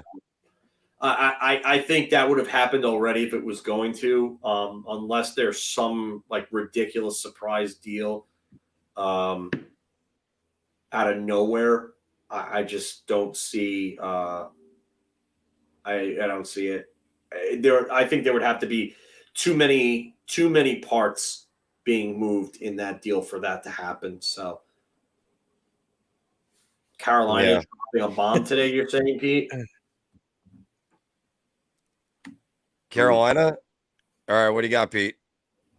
I'll wait to hear on that one. I think he's just saying he thinks Carolina's going to make a big move today. I think Carolina has to do something. They have to, because I don't think they're good enough right now. I mean, I wouldn't say they're good enough. I mean, they're a really, really good team. I think they do need to make another move, but I wouldn't say they're not good enough. They're a very, very good hockey team. Thank you, Jay. Appreciate it. Definitely get the likes up. Definitely, please, let's get the likes up. So yeah, everybody, make sure you're smashing that like button. We had 15 about an hour ago, so Lucic is not going to end up a Ranger, Sean. Stop. It's not going to happen. They literally don't have the cap space to do it. And I think they would go after Sundqvist before they went after Lucic. Like, Calgary where he is, Calgary would have to retain all of his salary in order to do it, and that's not happening. Hey, Marc, Milan Lucic hasn't been relevant. Marc, did you pay her to say that? She's a new subscriber, apparently. So, thank you, but I'll take every compliment I can get. What? I don't think JT Miller's going to get about the compliments about me, guy. I was making a joke saying did you tell her to say that? Oh no. Then all right. I sorry, Anthony. I forgot that there's other good-looking people on this. Over your head, Marcus. Miller does have one more name, game on suspension because Jay Lillard was asking this question here. Since Mata's not on LTIR, back to 11 forwards tomorrow. Could this happen for the rest of the season? Miller comes back tomorrow. No, Miller does not come back tomorrow. He has one more game on a suspension. So, do they have to do 11 forwards for cap reasons right now, or are they fine? Due to the injury, I think they should be allowed an emergency call up at that point. No, I think so, but the NHL screwed them on the Yeah, I you know what? It's sad that the NHL allows themselves to run with vindication and vendetta the way that they do. Just terrible. The fact that, we butted heads with James Dolan, so we're going to screw the Rangers on every single chance that we get. Like, it's horrible. Horrible. And that's why Bettman needs to go, and all that upper management up there needs to go. They need to just purge everybody. Oh my goodness. And yeah, that's terrible. There's got to be a scroll job of some sort. No, but you know what? All good enough. Where is it? I actually, like last year, what they did Parise Clutterbuck, I think is very possible. More specifically for Varlamov. He said the other day he loves it here and wants to stay. I could see him re-signing on a much, much cheaper deal to be the backup again. So yeah, that's totally not out of the realm of possibility, Alana. I think you could see that. And also watch out for Parise. I think they're going to, as long as Parise keeps wanting to play, I think they're going to keep re-signing him on 1-year deals. For cheap. We talked about that before. That's possible too. Yeah, I don't think that I don't think Parise is going anywhere. I think he stays. I wonder what the Varlamov deal would look like. Somewhere maybe around $2 million, $2.5 million for him. I was going to say that. Yeah. I think his next contract, if he stays with the Islanders, will be about $2 million or so. I think that's fair. Yeah, I still think he's a decent backup. I think he would be one of the better backups, actually. And he's comfortable here. He likes it. So I at this stage of his career, why move your family again? And I don't exactly. So yeah, I think, and I also think he knows that, sure, maybe could he get the team next year that's looking for a starter, 1A, 1B, he could jump onto, yeah, but he'd probably just rather play it safe. Where he knows. You talked about moving at this point, and I think that's a good point. Just because a lot of guys, when they get comfortable in their later stages, when they have a family, you have to imagine you're bringing a wife into it. And I always look back at Chris Pronger's time in Edmonton and how Lauren Pronger just did not want to live in Siberia. When you're younger and you still want to like be able to go out and do things in certain locations, Long Island's a good place to live. Yep. I don't know where on Long Island Varlamov and his family live, but I'd have to imagine they're probably somewhere in the Garden City area. And if anybody, a lot of them are. Yeah, a lot of them are. But yeah, Garden City is a beautiful, beautiful area. Very, very rich, high income area. So Varlamov might be very happy in that area and just say, hey, you know what? I don't feel like moving my family at this point. And he may not want to bet on himself either. He may just be like, okay, listen, like you got to look at the goalie market. You got to see what you can get. Massapequa Park. This is another somewhat nice area. And I wouldn't say as nice as Garden City, no offense, but Massapequa Park, there's definitely money in Massapequa Park. I have friends there. So it's a good neighborhood. It's a very good neighborhood. But you look at Garden City, and a lot of the guys that have come and played for the Islanders have all said they love living on Long Island. Mm-hmm. And you know what? Your school districts are usually pretty good. If you have kids, nice area. Obviously, there's every place has their crappy, shady areas.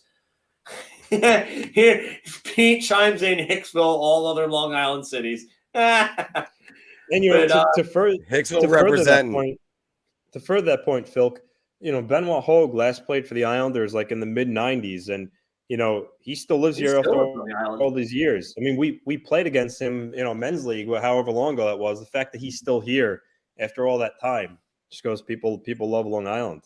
So yeah, and look at Darius Kasparaitis. Malakov. Malakov still lives on the island. Yashin still has a house on the island. Darius Kasparaitis has not played in the NHL since 2006, 2007. He still lives in Northport, I believe. Mm-hmm. Another one is Aaron Asham. Yep. Aaron Asham hasn't played on the island in in New York in 10 years. And he still has a house in Point Lookout, I believe. Yeah, Radek Martinek, too. Radek Martinek. He still lives here, yeah. Yeah. Benoit is a very special player to me and Anthony, too, but for very different reasons. Anthony wants to tell that story. He can go ahead and do it, but long story short, yeah, he pretty much just absolutely bent us over in league, in ice hockey, and just absolutely destroyed our team, provided that they also had Vladdy Nikiforov, rest in peace, was on that team as well. And Yashin's brother, Dmitry Yashin, was on the team too. Dmitry, right? Mm-hmm.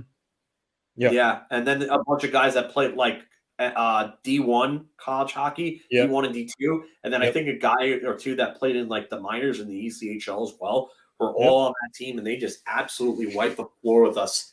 We thought we were good too, and we got killed by those guys. Hogue played defense that game too. He wasn't a forward. Hogue played defense. Hogue played defense that game and then skated through the entire team and destroyed all of us. It was bad, dude. It was really bad. I still have to. I thought it was bad when the Ferraros were kicking the crap out of us, Chris and Peter. Yeah, that happened too. And they were skating through all of us. And I'm like, oh, yeah, this is what it's like to play against NHLers, the guys who've made the show. And then Hogue shows up and just like, oh. But if that's the case with those guys, I don't even want to imagine what it's like to play against LaFontaine. Oh, yeah, forget about it. He could kill everybody. Oh, he could be 70 and still skate circles around everybody if he wanted to. Yeah. So, I mean, I don't know if he's new or not, but welcome. To answer this question, not a failed attempt for a trade. Loyal listener, actually. It's about accruing more cap space. That's all it was, to give himself some more leeway. So yeah, it's every day you could accrue more cap space, the better, and that's why he made those paper transactions. Yeah. Joe chimes in. People think of LI by how crappy Nassau Coliseum was in that area. Yeah, I mean, Joe's right about this. The Uniondale, Hempstead area is not the best area. You have your Hofstra bars right over by there that I used to hang out in years ago, but the surrounding areas like Garden City and North Hempstead, and then Manhasset, Port Washington, and stuff like that. Big money areas, and the island's it's a good place to live on. Just very, very high property taxes. Just sucks paying those taxes and stuff like that. Thankfully, I don't have to worry about that at this point, but I will at some point someday. I'm going to go to Dave Alan's question here. Am I pronouncing that right, by the way? Is it Alan or Alan? I don't know. You can correct me. I do apologize, by the way. I know you're at All Things Islanders. Anthony, you were saying that before, right? Yep. Okay. Yep.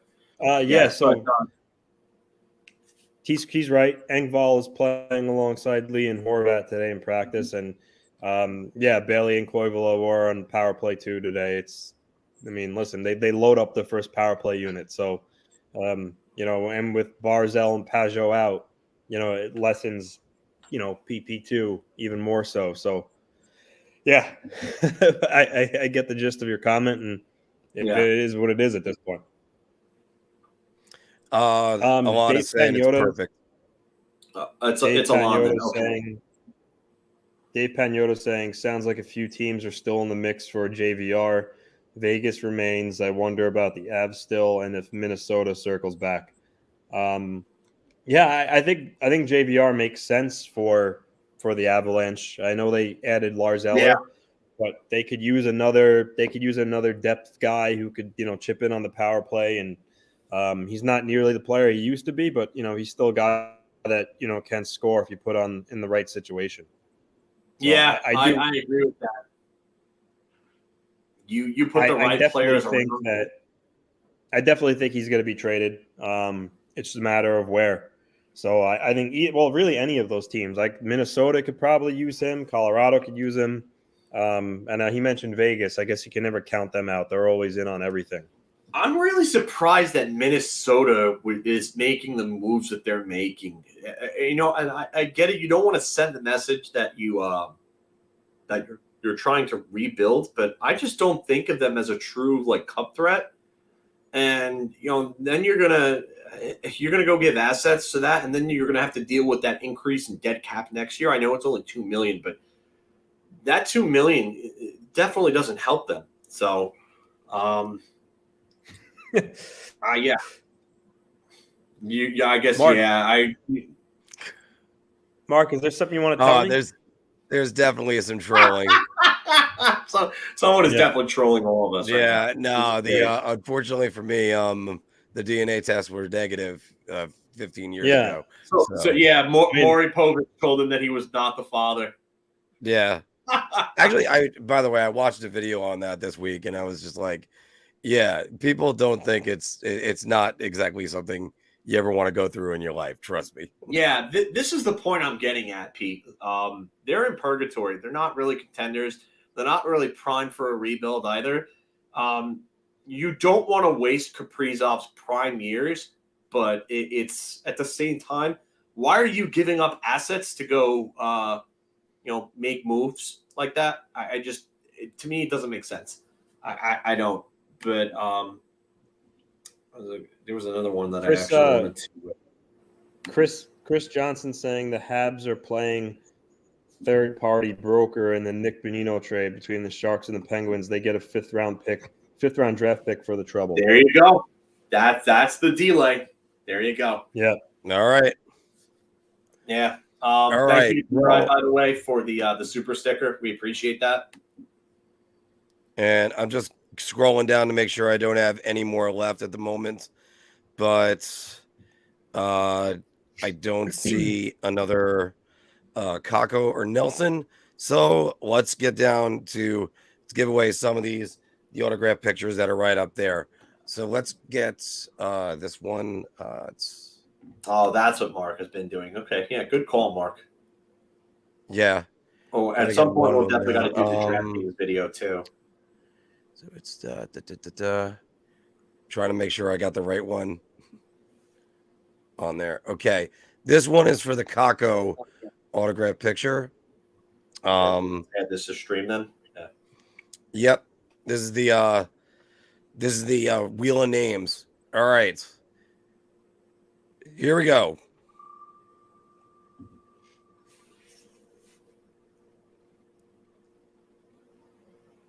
All right. Billy Rogers. All right.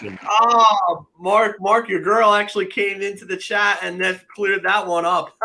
That's great. Good job, Maria. See, you know what? Someone is definitely trolling us, but that's fun. Whatever. So and Wicked, yes, don't worry. You are already named in there, so don't worry about that. Yeah. Yeah. Tomas. I feel bad that was for Tomas. That was for the Kako picture. This is for Kako, yes. Yeah. So Bailey, are you still in the chat? Please respond. Let us know, because that's definitely something we want to make sure. And also, if you can, email at Big Apple Hockey 2021 right there. Oh, Bailey's in the chat. Okay, Marc, we got Bailey. Okay, Bailey, send me your information.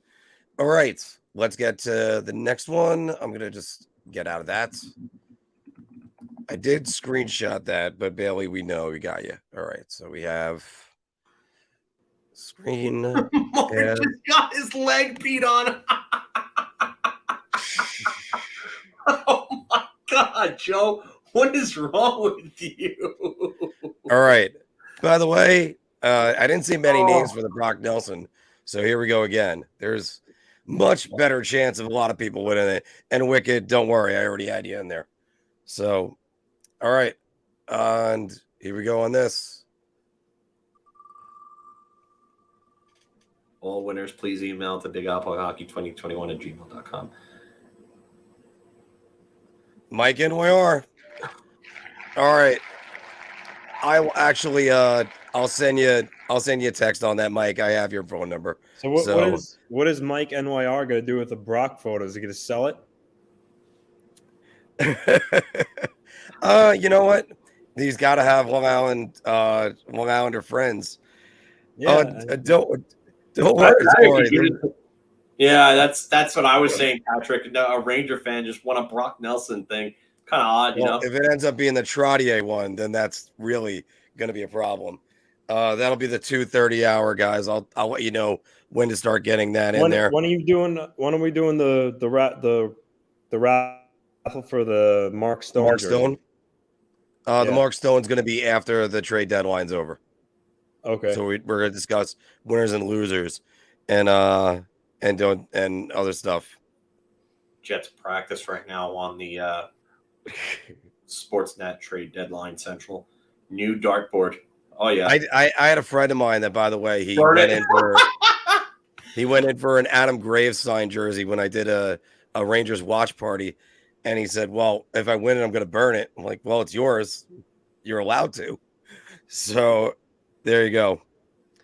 All right, make a voodoo doll out of it. At that point, I'd rather, if you're going to do that, I'd rather take the Islander fan out of it and have it be like a Ranger fans only raffle, so that way you can actually get. What we should have done is we should have had everybody last night and on the Tuesday night stream doing this. So that way we could have had more names in it and just limited the Islander stuff to Islander fans and the Ranger stuff to Ranger fans. So that way. The hard part about this is I've been promoting it for weeks, and then if it was the Tuesday night stream, there would have been a whole lot more people. Well, yeah, that's the thing. That's what I'm saying. We should have put the name in for the thing on those streams, and we didn't do that. Yeah, but I didn't think everybody was going to get traded. Like we were boosting this on Instagram. I know, but I'm saying that has nothing to do with what I'm saying. What I'm saying is that we should have had everybody entering on those streams. Oh, brilliant. Actually, that's brilliant, Phil. Yeah, we could have had this going on for ahead of time. We would have had so many more people involved. We're going to do more giveaways anyway, everybody, because we love doing these things and saying thank you back to you. Is there a way that you could track how many people are like just listening to us on the other platforms, or no? Well, right now we got 52 that are watching, and yes, that's watching on YouTube. One on Twitch. We got one on Twitch, 51 on YouTube right now.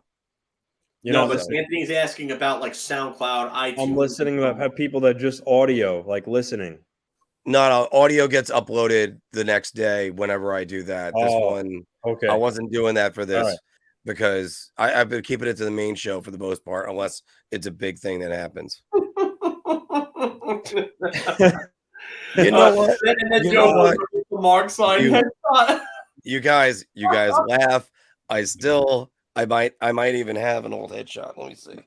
Okay, so I know, Anthony, you highlighted this one definitely, and you think trades have occurred. I mean, as I said, every year, you know, 3 o'clock comes, and then you get a bunch of trades that file in after, and I think that's what you're going to see again. You're going to see again this year. I think close to the deadline, that's when teams really start to feel the pressure to get things done, and 3 o'clock's going to hit, and then you're going to see all these tweets about this player was traded, et cetera, et cetera.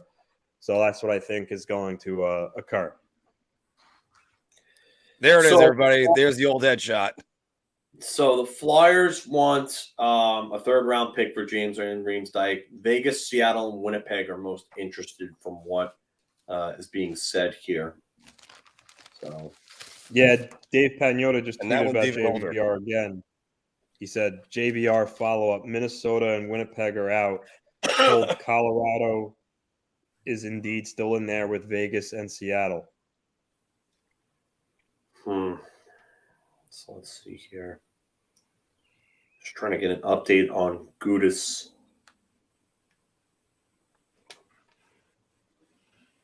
If they're offering Gudas, why wouldn't Florida turn around and start offering other assets as well? That to me, I understand Gudas has another year after this, so he's got term. But Florida is what's that? I was going to say, you're talking about Gouda. I could see why they're going to move him. And I know you were just going to mention they lost how many points they're at, but they just lost to Nashville yesterday, 2-1. They're starting to fall behind a little bit. So I think that's why I think they're realizing that maybe it's not their year. Yeah, I think they are, and I think they need other assets to move. And I like the idea that Florida is moving assets and saying, hey, you know what, because not only are they they're 4 points behind the Islanders, they have a game in hand on the Islanders, but they also have to pass over Buffalo, who has 3 games in hand on them, Ottawa, who also has 2 games in hand, but all 3 of those teams have the same amount of points. And Florida has an identical record to Washington, also 30-27-6 with 66 points, same amount of games played. And Detroit has 2 games in hand on Florida, only 1 point behind. So, Florida's starting to free fall, and the issues that I said that they were going to have basically ended up happening. So defense was not good. Goaltending, not good. If I were them, I would move pieces. I really would. I would try to see if I could get what I can get in return for some of the assets that they do have.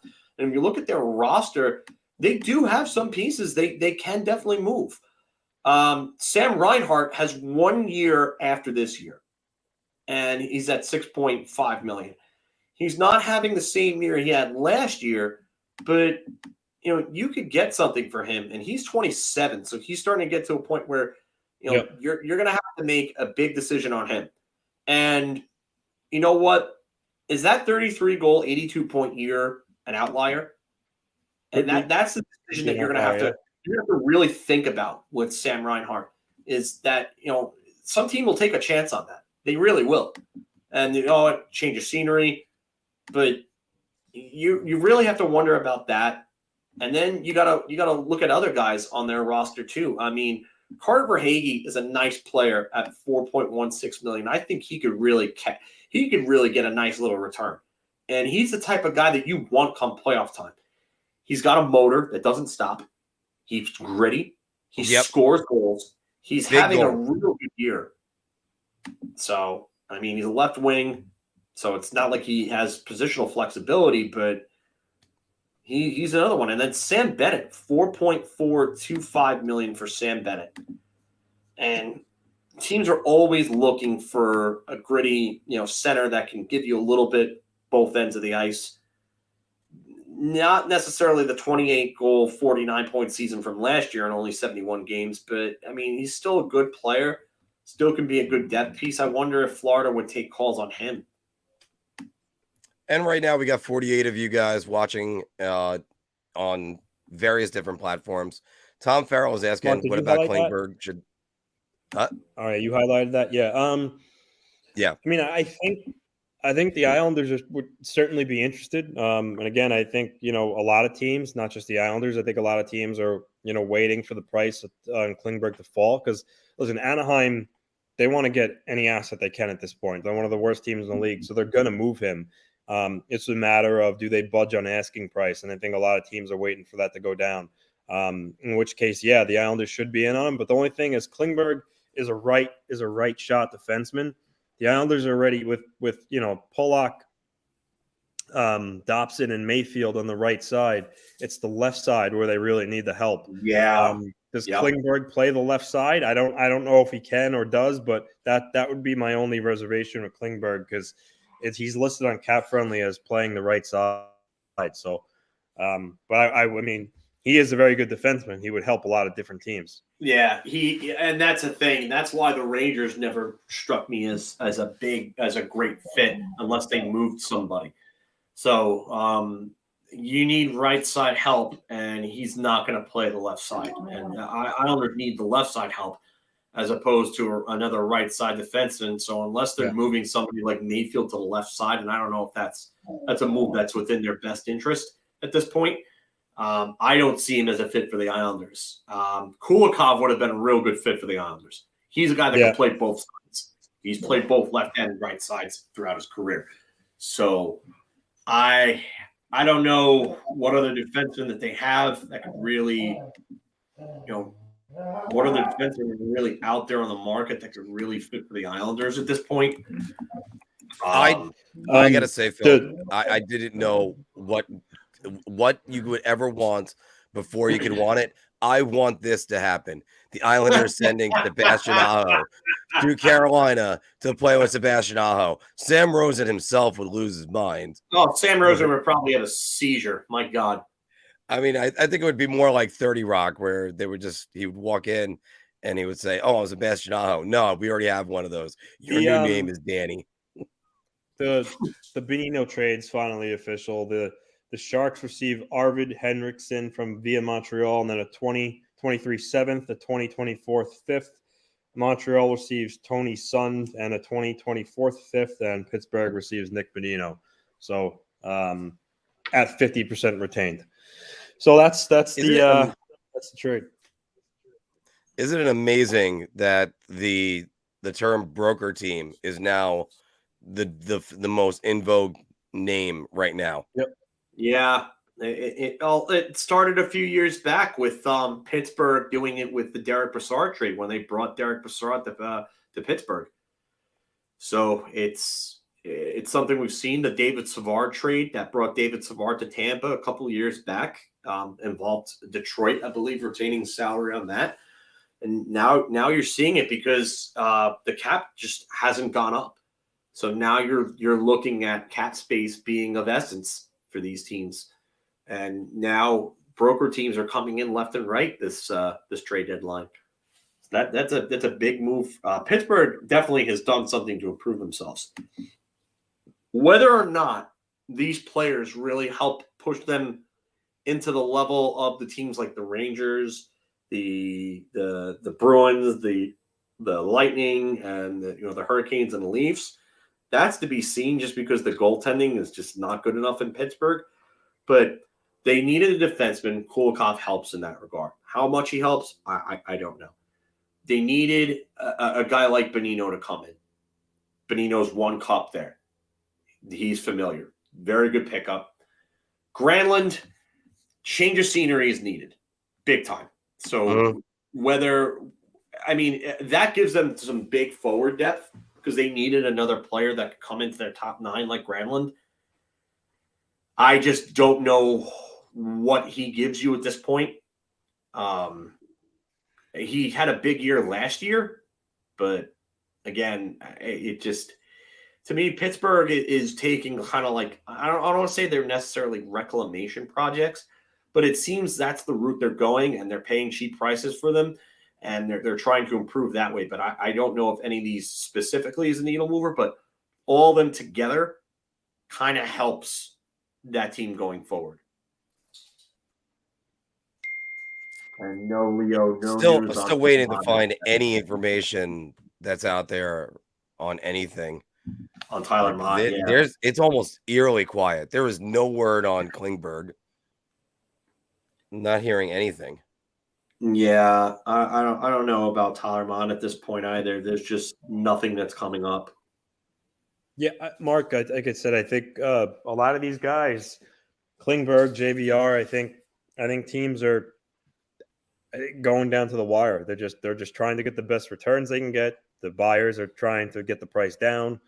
There's no doubt both of them will be traded, especially Klingberg. I just don't think it's going to happen until closer to 3:00. Anthony, Alon is asking, or he's saying at least, excited to see Ishikov here in Charlotte this week with his solid play this year.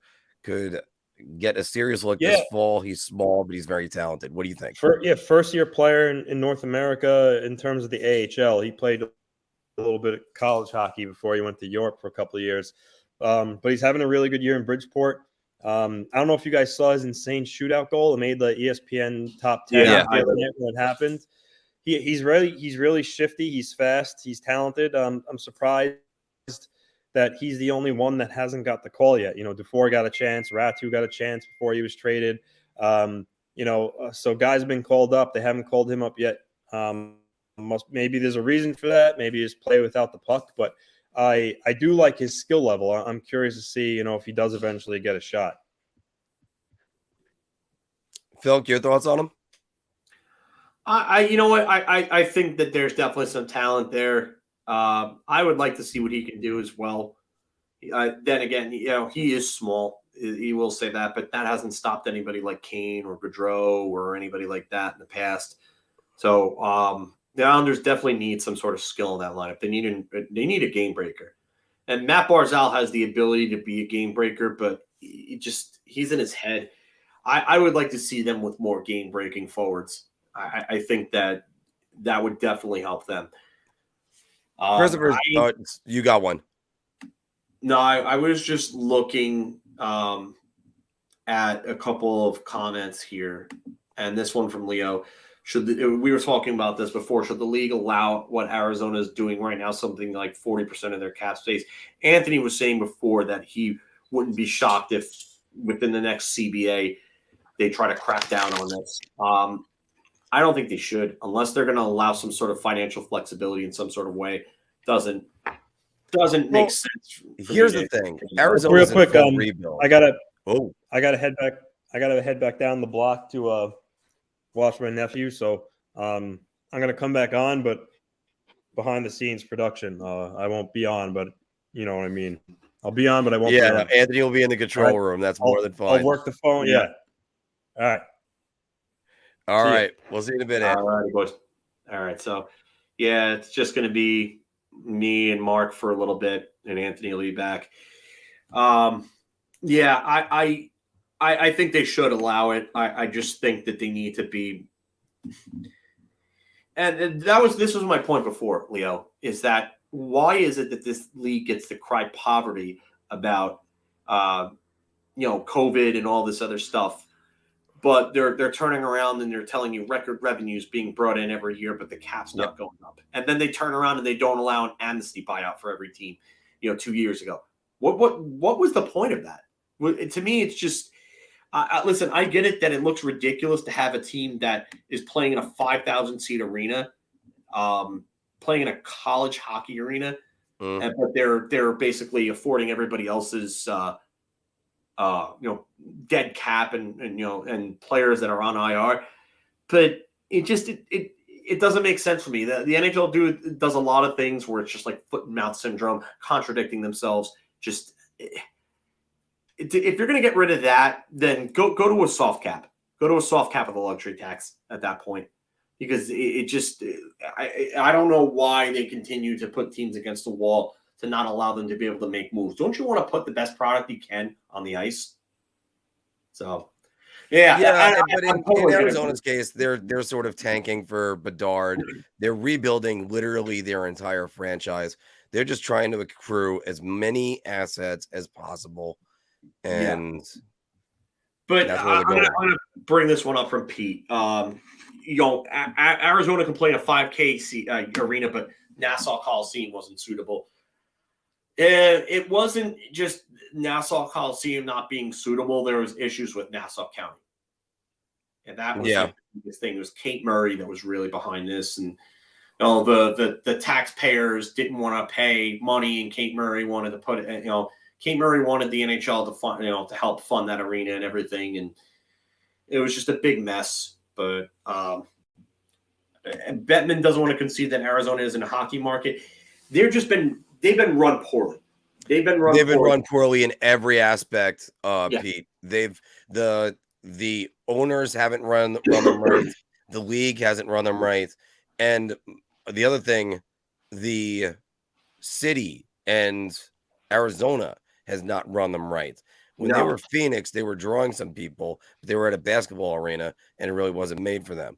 When they put them in Glendale, nobody wanted to go to Glendale. They wanted to try to keep all the arenas all around in one place. City planners failed them on an epic level. Put them in Phoenix. That's where they should be. Yeah, they need to be in Phoenix. I don't know how you draw it in Glendale or anywhere else. The only other place I could see would be Scottsdale.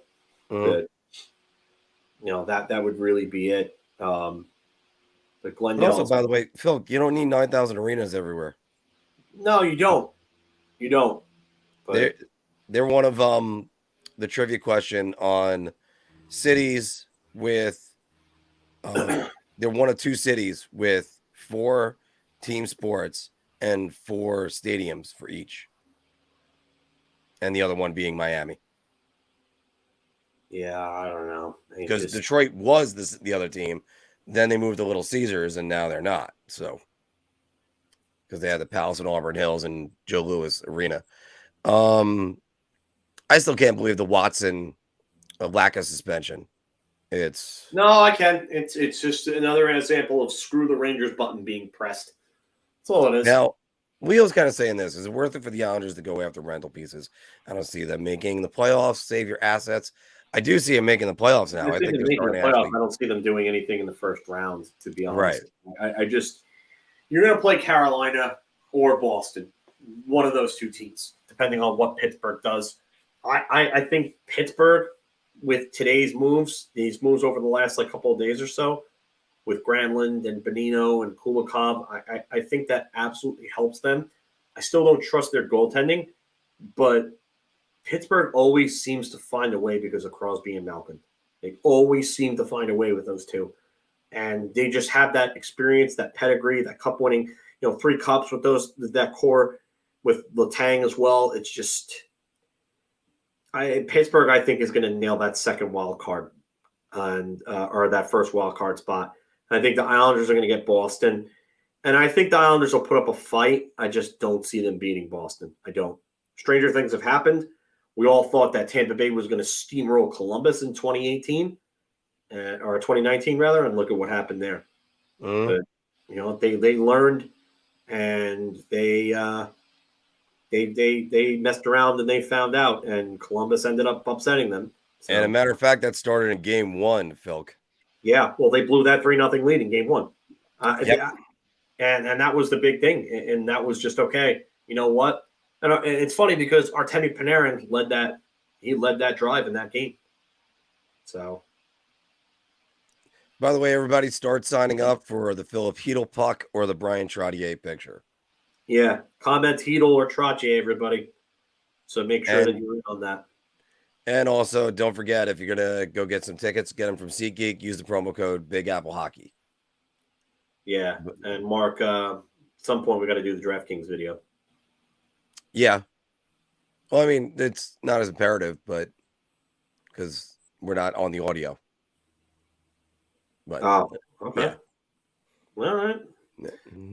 Anthony's back in the studio, but he is more in a behind the scenes capacity type thing. So, all right, I am gonna.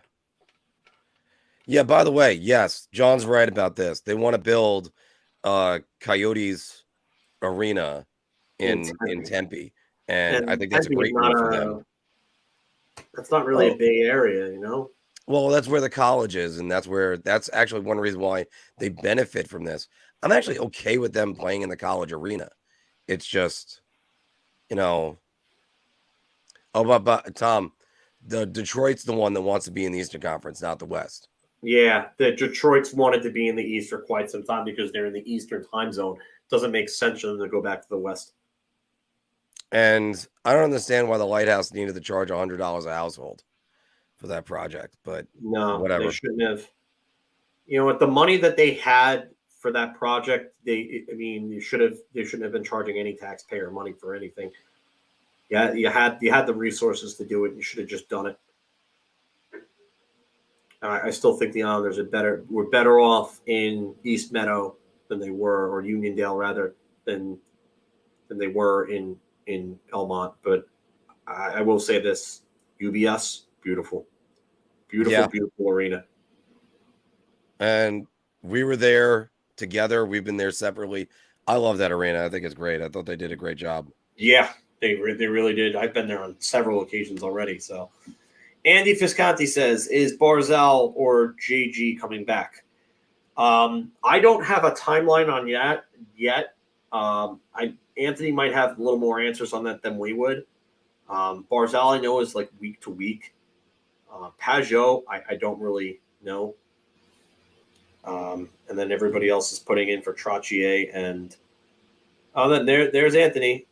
Lane said JPG is close, or JGP is close. I think he meant to say, because John Gabriel Pajot, and then Barzal is still week to week. Yeah, I think Barzal will probably be back for playoffs, if you ask me. I just don't know if it's going to be before or during the playoffs that he'd come back. So, sorry, Phil, you're gonna have to riff a little bit because I'm trying to catch up on all the names. Yeah, no, I see it. I'm just looking through some things myself. I'm actually looking at just to try to see if there's other trades being broken. Pierre LeBrun, that's old actually. If you're watching the NHL Network trade deadline thing, I'm not gonna lie, their coverage is kind of second rate. NHL Network? Yeah.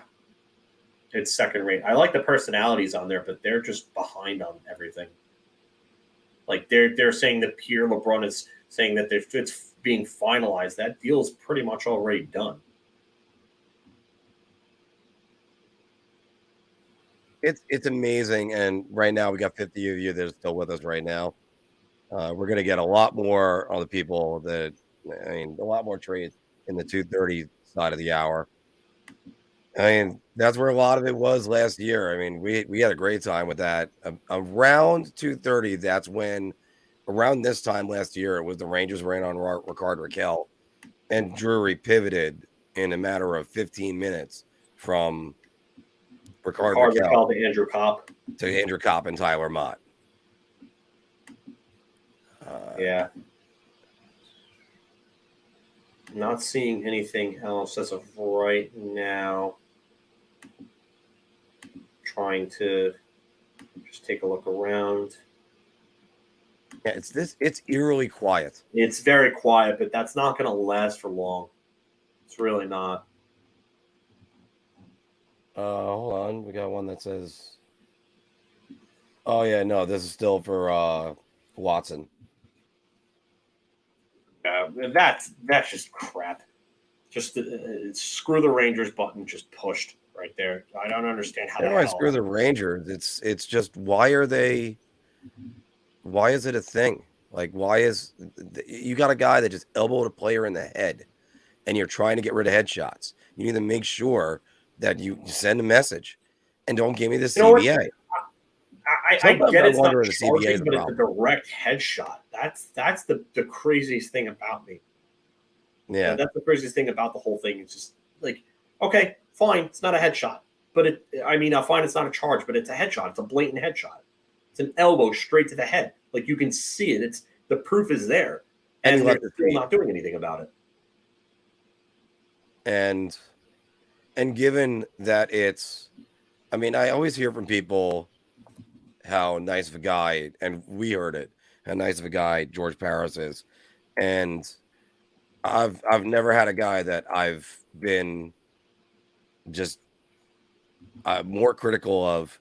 That is, he's probably a really good guy. I don't understand it. He lost his career because of a cheap shot. So yeah, I don't. That to me kind of like just baffles me. The fact that your career ended on a cheap shot and you do nothing to improve the situation with cheap shots. But sometimes I wonder about the CBA on that, Phil, because the other question I have is, if the PA is what's the problem, then you got to correct that too. It's the PA is if they're holding up, they need to represent both the injured player and the perpetrator. You gotta make sure you protect the guy that got injured. Yeah, exactly. And the fact that they're giving somebody who spit accidentally on someone 3 games as opposed to nothing for a guy who it just shows your priorities are ass backwards. It just, and Jay, yeah. Miller got suspended and Watson did not is very telling about what the NHL cares about here. Yeah, 100%. Like, yeah, Watson clearly left his feet and he clearly elbowed him in the head. And the crazy part is that Mott was already down in a prone position. Like, if he didn't leave his feet, okay, then maybe I could understand it at that point. But direct head contact with an elbow, and he left his feet to boot. So you're not going to call it a charge, which I get it. It's It's not like he flew in halfway across the ice at full speed. He slowed down to a glide, but he left his feet, and there's direct contact with the head. L. Shaners. This is a new name I've seen. Welcome to the show. Hey, Al. How we doing? Definitely haven't seen that name before. Leo's asking this, by the way. Do you think Toronto's going to make it out of the first round this year? I definitely think it's possible. The one thing that I look at with Toronto is their goaltending. I don't know if I trust Samsonov or Murray at that point. I agree with you. We're going to do a full episode of what we don't like about teams that are currently in playoff positioning. But my dead giveaway is it's still the goaltending in Toronto. I just don't believe it. Yeah. All right. That's the thing. Yeah. I don't. The goaltending is just, yeah. Yeah. Oh, I misunderstand. The NHL knows that the emotional trauma of being spit on is worse than a headshot. Yeah. Yeah, that's definitely what they're thinking. I'm just surprised that all of the air, in the heads of the NHL's front offices can actually allow them to create some sort of rational thought. Then again, these thoughts aren't rational at all. So, thanks NHL. Rational thoughts by a league. I think the entire NHL front office has collective CTE. Been in and out today. Rob 87G says, but yeah, we already talked about this. Basically, to sum it up, is that you have a major NHL TV deal, and you have two analysts that instead of promoting it and trying to get eyes on the programming to put more money in the company's pockets and in their pockets as well, they're bashing the sport and showing their true ignorance. Now, could you imagine if somebody did that with basketball? Yeah. Can you imagine? Breaking trade. Anthony, all right, good. Anthony has something coming in. So let's see what this is. I'm trying to look around myself to see if I can find it before him. So, yeah. LeBron, Dmitry Kulikov for a third-round pick and Brock McGinn. Weeks, Jordan Greenway to Buffalo. Really? All right. Yeah. That's an interesting move.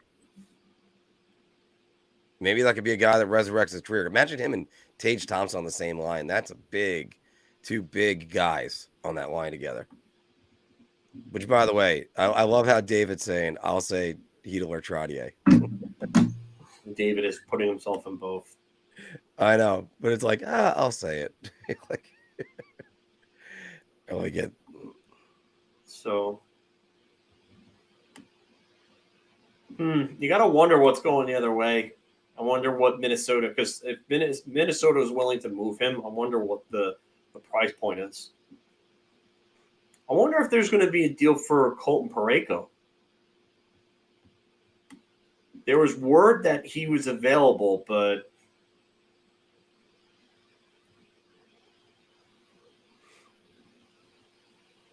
Jay, yeah. I'm not sure if the Rangers can actually move out guys like Gettinger for debt they could probably get like low level like draft picks. You get to like the fourth round, guys make it. That's a long shot. Yeah, I mean I'm not high on Greenway anymore. A few years back I was, but he's at that point where I think he is what he is, and he's still a decent depth piece. Just I don't see how what he gives you basically at this point, other than what he is, unless there's some like unexpected spike in his development. Like Todd Bertuzzi was a late bloomer, but he was also like he came in to start playing with Marcus Naslund, and that was really what helped his development, was playing with a guy like Naslund who was extremely talented and just needed the time and needed to just get out of Pittsburgh because he was playing behind so much depth in Pittsburgh, which ended up, funny enough, just kind of evaporating over the span of like 2 years. That 96 Penguins team, holy crap, the firepower on that team. They dealt away Marcus Naslund. For Alex Stoyanov. Yeah. That was bad. That was one of the worst trades in recent memory. Because that honestly might be the most one-sided trade in like the last almost 30 years. Because Stoyanov did nothing for Pittsburgh, and Naslund turned into like a borderline Hall of Fame player. Guy that had a 100-point season, I believe was a Hart finalist in 2003.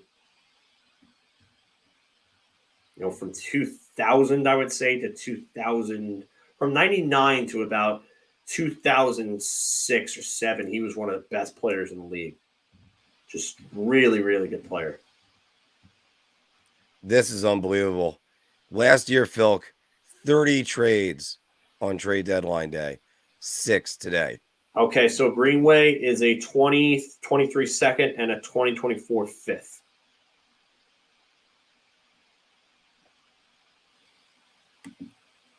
Pete says the Naslund trade was the NHL version of trading Nolan Ryan, and yeah, I wouldn't go that far. Yeah. By the way, the reason why is Jim Fergozzi was still productive for the Mets. It's just that Nolan Ryan went on to have a great career. Yeah, Naslund was good, but he wasn't that good. And I'm not even going to say John Smoltz for Doyle Alexander. That's a good trade. You know what? I guess, Pete, the comparison in the Naslund trade would it be Marty Erat for Phil Forsberg? I don't even know if you could do that because Stoyanov was a prospect too. Ooh, Shayna Goldman is saying, ooh, what's this from Butchergross? Let's see here. I'm going to go. All right, we got to see that. See, by the way, this is also where it's fun to have control room, Anthony. Yeah, control room, Anthony definitely helps. Let's see here, 20. NHL team coming to Atlanta. Stay tuned, Alpharetta. Wow. Okay. Wait, what? Alpharetta, Atlanta. And then Shayna Goldman is saying Sundqvist. Shayna has broken some trades. She's actually been pretty good this trade deadline. And just what we got on Oscar Sundqvist? Shayna also broke the Brady Shea to the Carolina trade. Wild doesn't say anything else yet. 2 minutes ago from Shayna. Oscar Sundqvist is one of those. I know Iceman and a lot of the other guys talk about it. You need that grit in the bottom, in your bottom six. Sundqvist is one of those guys, gritty without throwing the body around all the time and fighting. He's a great bottom six forward. He's a grinder. He's not a heavy guy, but he is a grinder, and that's really what they want. Colton Parayko's got another. Oh my God, how many years is he left? Colton Parayko is a UFA at the end of the 2029-30 season, and he's 29 years old as of now. Oof, I don't know. Dregger, Detroit is joining Seattle in a push for JVR. Wow. Why is Detroit going for JVR? That's weird. That's a weird one for me. They got smacked around by Ottawa, and I thought they were done. But why? Doesn't make sense to me.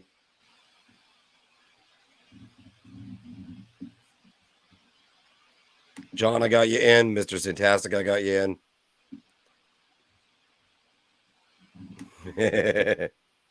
Bring the heat. Bring the heat. Yeah. I mean, it's interesting on. Oh, Pat, jeez, I should have had you in from the start. Yeah, this is I'm just trying to see what I'm trying to play control room as well. So yeah, 23 second and fourth for Greenway. We knew about that. Sundqvist in Minnesota. There's nothing as of yet on Sundqvist.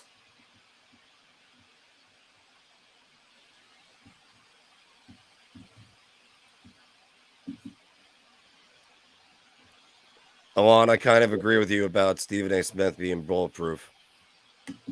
All right, so I'll answer this question. So the first 2 times that they tried hockey in Atlanta, they had terrible management and they had unstable ownership that really didn't care all that much about the team. And I listen, I get it. Atlanta just hasn't been a market for hockey, but I think you can make Atlanta work if you have the right ownership and you have the right front office management. Bringing in Don Waddell to Atlanta was probably the worst thing they could have done. And just because Don Waddell is just not a good general manager. He's proven it in the past. So, I mean, he's at least better than Jim Bunning, who is a nightmare. Benning, yeah. Yeah, Benning. Sorry, I went to the pitcher for a second. Yeah. But I mean, I'm absolutely speechless about them trying to go back to Atlanta. I understand it's a major city now. It's a growing city. You want to try to get it, but Philk, it's not going to happen. I mean, it's ridiculous. After this is over, I'm going to have to put up the Rachel McAdams. Stop trying to make Atlanta happen for hockey. It's not going to happen. Like meme, but it's a joke. It's an absolute joke. Yeah, I get why people are very like iffy on Atlanta, but I definitely think if it's done right, it could. Really minor transaction, not terribly minor, but Washington signed Nick Cabell for $1.225 million. So he's back 1 year. So that's not a bad little move by Washington. He was a guy that I thought the Rangers should have went after. Oscar Song was. See if there's an update on Klingberg. That's really probably the biggest name that's available. I don't think JT Miller's being moved today. I don't think JT Miller is being. That's more of a. They're going to have to do it before the draft, though, Phil. As soon as the fiscal year starts for the new year, that extension kicks in. That's a get that you have to worry about. Yeah, because I think he has no trade protection in that new deal. So that's something you got to look at there. Well, not just that whether or not he has trade protection, Phil. He's making $9 million. That's its own no trade clause. Well, no, that's the thing. So he has a no movement clause that kicks in at the start of that deal. So that deal starts on July 1st of this year, and then it turns into a 15-team no trade list on July 1st, 2027. And he's got signing bonuses, so you got to move him now. He's got to be moved either today or at the draft. He's got to be moved. So. John Brunner actually asks a good question here. Could the Rangers make AHL moves to help the toughness depth? I think you could see somebody like Johnny Brodzinski. I think if they want to bring him up, they could probably bring him up. But I don't know. I don't think there's much else they could really do otherwise. And you don't want Ben Harper playing minutes in the playoffs. You just don't. Last night, he was just terrible for them. He had a nice little start when he first came over, played well against some worse teams, and then Ottawa's speed just absolutely hurt him last night. And I also think that 5 defensemen back to back, it's taking its toll. But it's not even just that; it's the speed that really, really hurts. Can Drury fit Mike Pizzetta from the Habs under the cap? I don't know what Pizzetta does for you. I really don't. He's not really a great player by any means. I'm not saying he has to be. I know you're bringing him in really for grit, but he's not going to really move the needle for this team. $750,000 in an RFA. 9 points, 4 goals in 42 games. I mean, I guess he's just, yeah, I get it. He's fourth line sandpaper, but do you really want to play him over Mott or over VC? I don't see how you do that. By the way, Mike, enter if you want to be in the Heedle or the Trottier drawings. Mike, I got you in. Yeah, Harper, Schneider, and Trudeau were all awful last night. They had so much problems with the speed. Wait, they already announced the GM? Wait, what? Dan Bouchard, GM for the new Atlanta franchise. He is like a combination of Mr. Bean and Jim from Taxi. That's an interesting. Jay, he asks, how do we feel about the lack of response on the power play? Not one player went after the Senators. Yeah, I don't like that part. I mean, it's on the power play, and the guy that made the hit was thrown out of the game. So what you wanted to do is you wanted to get goals on that power play and not worry about responding. Bailey is saying Dryden Hunt to Calgary. That's their big move. They are in trouble. Oh, my goodness. And that's basically the easiest way to cut it down. No, you didn't miss it, Patrick. We should be doing it any minute. Shayna is breaking. Ooh, Shayna is getting – Shayna Goldman is really on top of things this trade deadline. By the way, Philk, Montreal this year at the draft, they're going to be busy. I talked about this one before, Anthony. I got it maybe a minute or two after it happened. We got 2 first-rounders for Montreal, 1 second-rounder, 1 third-rounder, 3 fourth-rounders, 2 fifth-rounders, a 6th, and a 7th, and they're probably going to add on more assets. I wonder who they move at this point, though. It's got to be Edmonton, if anything. They're not going to move Matheson. They're very happy with his performance so far.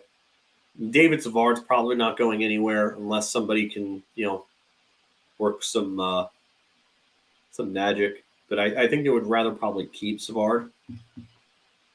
I think Wayne Simmons is done in the NHL, or at least not as anything of significance. And, man, he was great when he was with Philadelphia. Maybe Montreal. I mean, they're not going to move Gurianov. They just got him, and he's 25. So they like the fact that they brought in Gurianov. Could Chris Tierney be moved? I mean, he's a UFA. He was just a waiver claim. So it makes a ton of sense that they can move him. The only other thing I could think of, and here's a name that I thought would actually get some more interest, would be Jonathan Drouin. Yeah. Jonathan Drouin would be somebody that I thought would gather a little more interest in today's deadline because it just modified no trade clause. He submits a 3-team no trade list. Who? Drouin. 3 teams. Just things that certain teams that he didn't want to deal with. Yeah, and that's the thing. Drouin is not having a good year. He is not having a good year at all. I think he's clearly done with Montreal. He's definitely looks like he's checked out. Actually, he doesn't. I don't think he has a goal. They're saying no goals, 18 assists, 38 games. Richie, I can see being moved. Lucic is not going anywhere. I don't think anybody wants him. I really don't get the obsession with Milan Lucic. It's because everybody looks at toughness and they just think fighting sometimes. Toughness can also fighting really doesn't happen much anymore. And what is Milan Lucic? Milan Lucic can't even keep up with play. Nick Schmaltz is somebody. I thought Connor Garland was going to be moved. He would have been an interesting one. He's not really having a great year either after having a decent year last year. But I don't know about Brock Besser. I keep hearing that they want to hold on to Brock Besser, or that it's going to be a off-season move. Off-season move. Yeah, Garland only has 34 points in 60 games, so he's on pace for 40 points, but he's not exactly having a great year. Not a bad year either. He had 52 points last year. He had 19 goals after having a 22-goal season in 2020 with Arizona. But all right, we were at the 2:30 hour, guys. Mike, I put you in under the Rangers since you've been commenting for that. We're gonna do this is gonna be the Philip Hedl puck. We'll do this one first. So let's do that right here. All right, here we go, guys.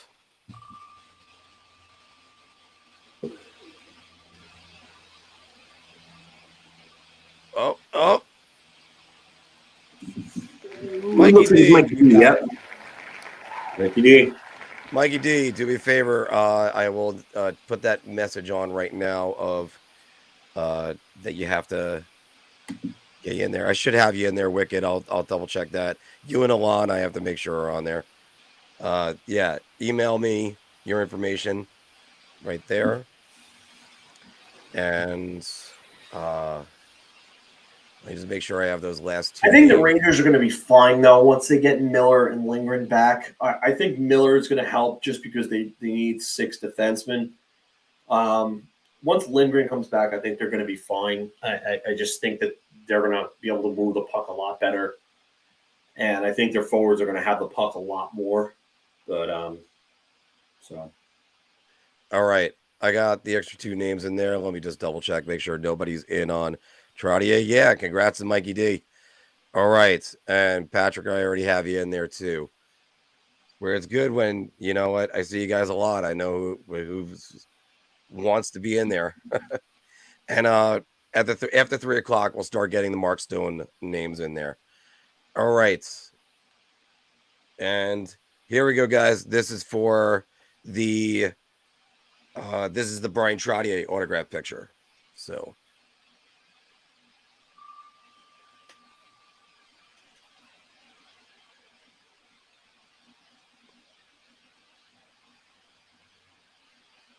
Bailey, you managed to get the mother load today. There's 2 of those. Why don't we select a new winner? Yeah, you know what? Sorry, Bailey. I'm gonna yeah. Well, let's spread it out. We're gonna spread it out a little bit more. Yeah, I would remove Bailey from that since Bailey's already won one. Yeah, sorry. Well, we'll have you in for the jersey. Yeah, the jersey's a big one, so we'll have the jersey's a big one. Let's get the jersey's a big one. Let's do that again without Bailey. Let's go.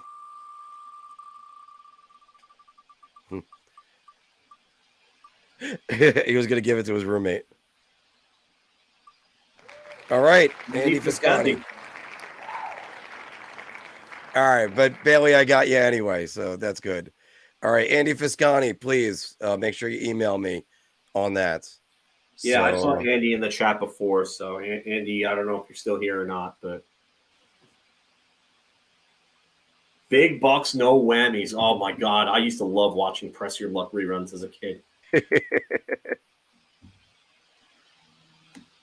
That is a good win. All right, let's get back to this. Return for Dryden Hunt is Radim Zohorna. That's an interesting one. So we're in the last half hour, everybody, and there's going to be a lot more names that are going to be in there. So Dreger is the one reporting the return. Shayna had the trade first with Hunt going the other way. Thank you, John. We try to get some live shows in whenever we can. It's just schedule's been a problem.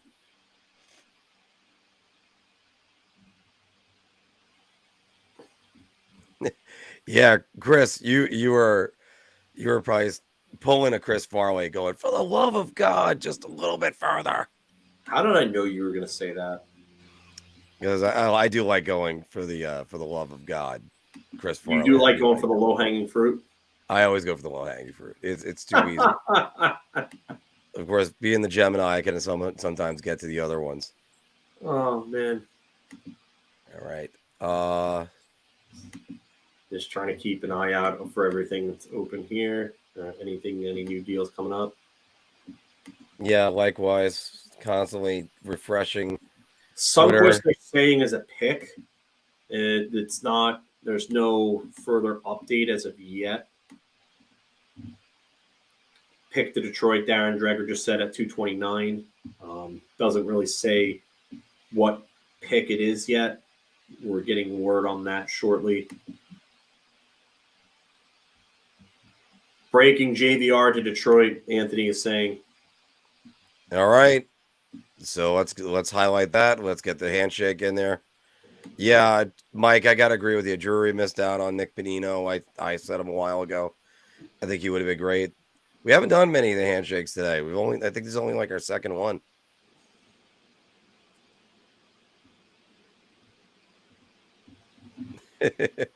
If Chris Drury acquires Connor McDavid in the next 23 minutes, I'll go insane. Yeah, I don't think that's happening.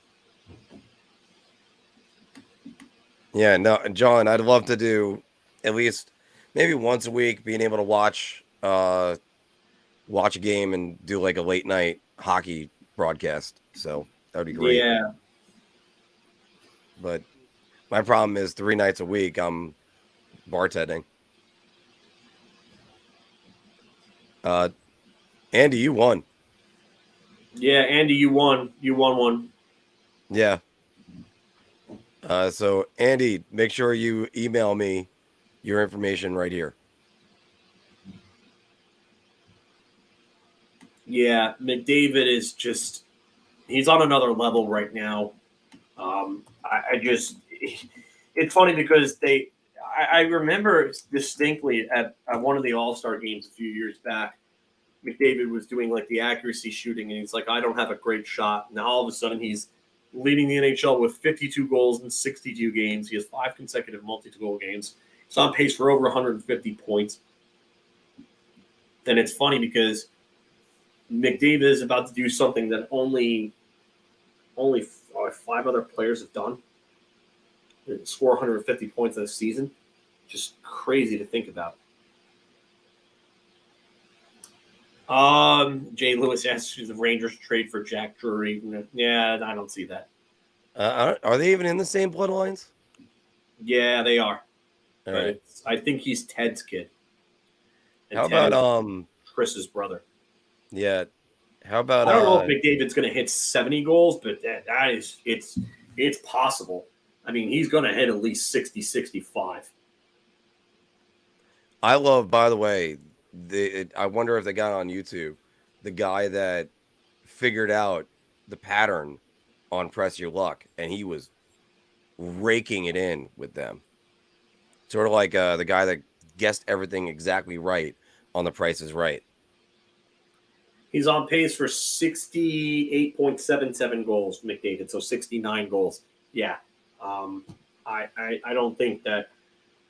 I think 70 is going to be really tough. I mean, but then if there's anyone that could do it, there's 2 guys, and it's McDavid and Matthews at this point. Yes, Leo, this is basically what I just said. He was Ted's kid, and Ted is Chris's brother. So, yeah.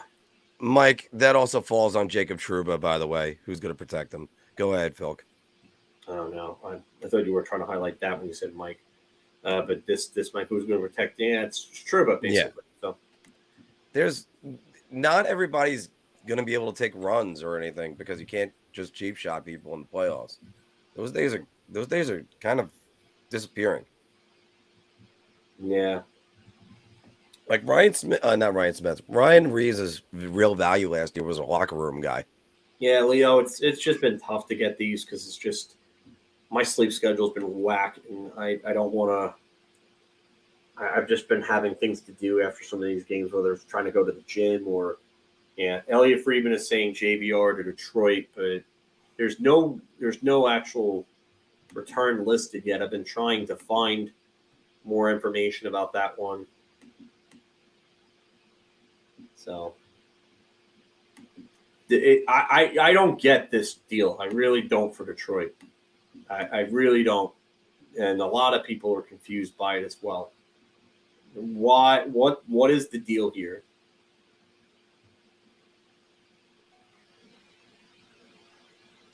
I mean, I thought they were waving the leg. I don't get what. I don't. What are they going to sign JVR long term? To me, I don't get it. I don't.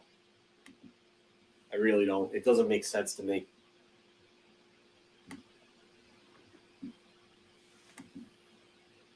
They dealt Roenick away. They got a first round pick. They dealt Bertuzzi away. Got a first round pick. It just, I don't know. It doesn't make any sense to me. And it's Steve Yzerman, so he's not doing anything. I'm guessing they're trying to retool. Could they be trying to get first round picks to try to, because they have their own they have 3 first round picks now, I believe, in this draft, Detroit. Could they be trying to make a move to get up within like the top 3? Maybe I don't think anybody's going to trade a first overall pick. So could Tom, they be not a chance. Pittsburgh, first off, Pittsburgh doesn't have anything that's going to really sustain their success. They've got 1 game in hand on the Rangers, and they're trailing by 8 points. Pittsburgh in the last 10 is 5-5. There's no chance. There's absolutely 0 chance they're going to catch up the Rangers. And the Rangers just are in a little bit of a slide because of their cap gymnastics. So their first round, the first round pick that they got from Vancouver is a conditional. All right. Are they trying to flip him? Like, they're in process of moving another player. What the hell? Saravalli just said no place in JVR. I don't get this one at this point.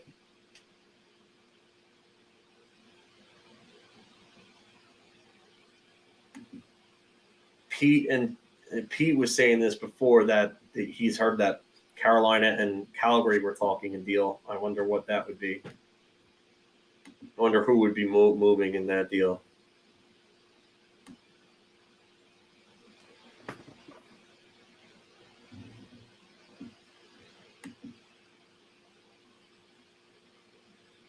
Yeah, Pittsburgh is very, very streaky this year. More losing than winning. They win 3 in a row and then lose 5. Erica Fisk, definitely. I'll get her on right now. I think I already have her. Nope, I had Ellie. It's Erica Fisk. We're going to be getting to the Mark Stone jerseys soon enough. Sorry, it's Erica. And Tom Farrell asks, do we think the Penguins pull past the standings for the Rangers? If the Rangers don't wake up, who knows, but I doubt it. No, there's no way. And we're going to need a Justin Huberdeau jersey. Huh.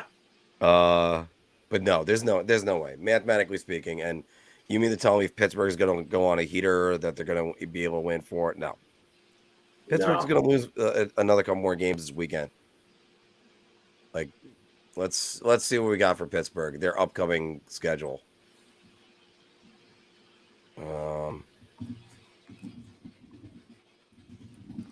It's like, oh, you got Nick Bonino. Yay. They have Florida, which I think that they'll win. Actually, their games this weekend they'll win. It's the 9th against Florida, Columbus, the Islanders, and the Flyers are their next. They could win all 4 of those games for all we know. And then they have the Rangers on the 12th. Yeah, but you know what, Phil?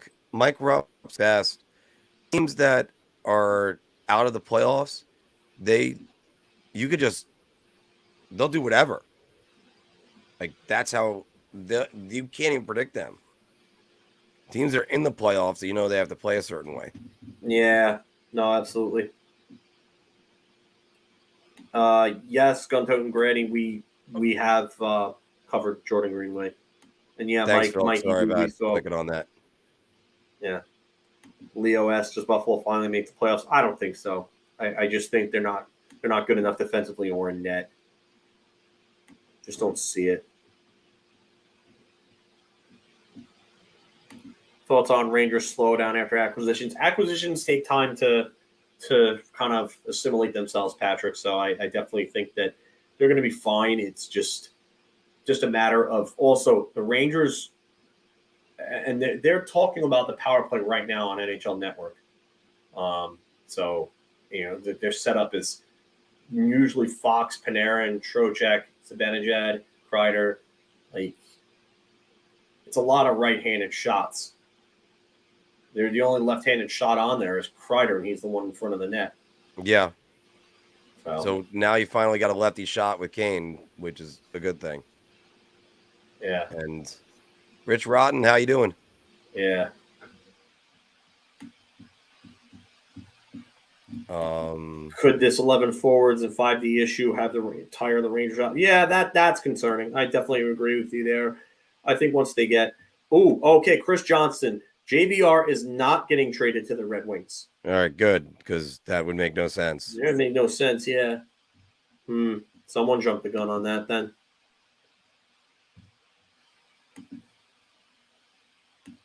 One. Wow.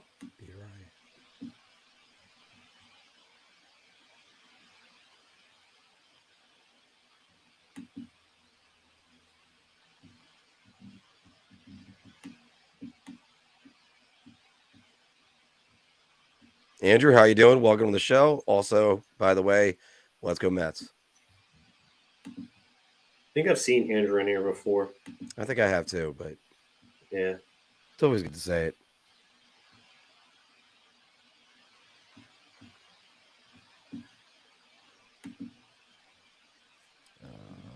Stone.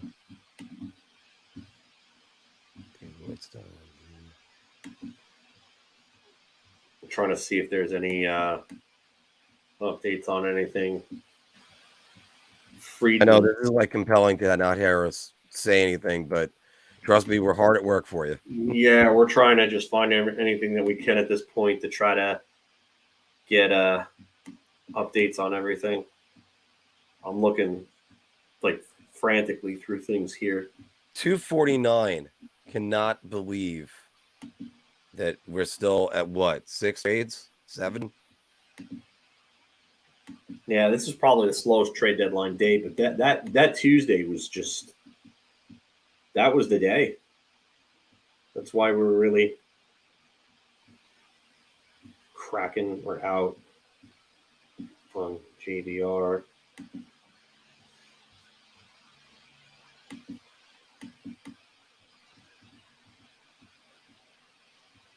And let's get some more. Yeah, I don't know what's. Yeah, this is a weird one.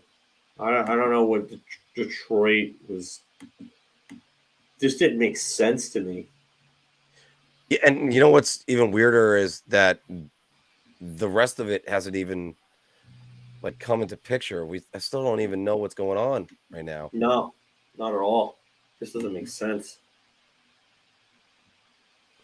Like Molly Walker saying, if Tyler Mott is unable to play tomorrow, it will count as the New York Rangers' first emergency contest.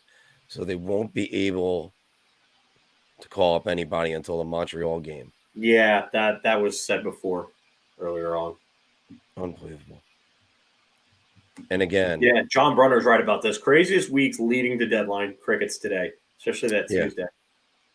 And Michael goes, 27 trades will be announced between 2:59 and 3 p.m. No, it'll be announced between 3 p.m. and 4 p.m., which is the problem.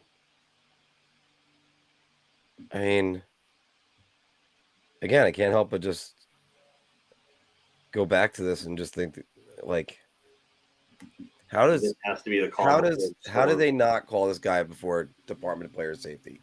And don't give me that it's his first offense. Just I do not care. Nonsense.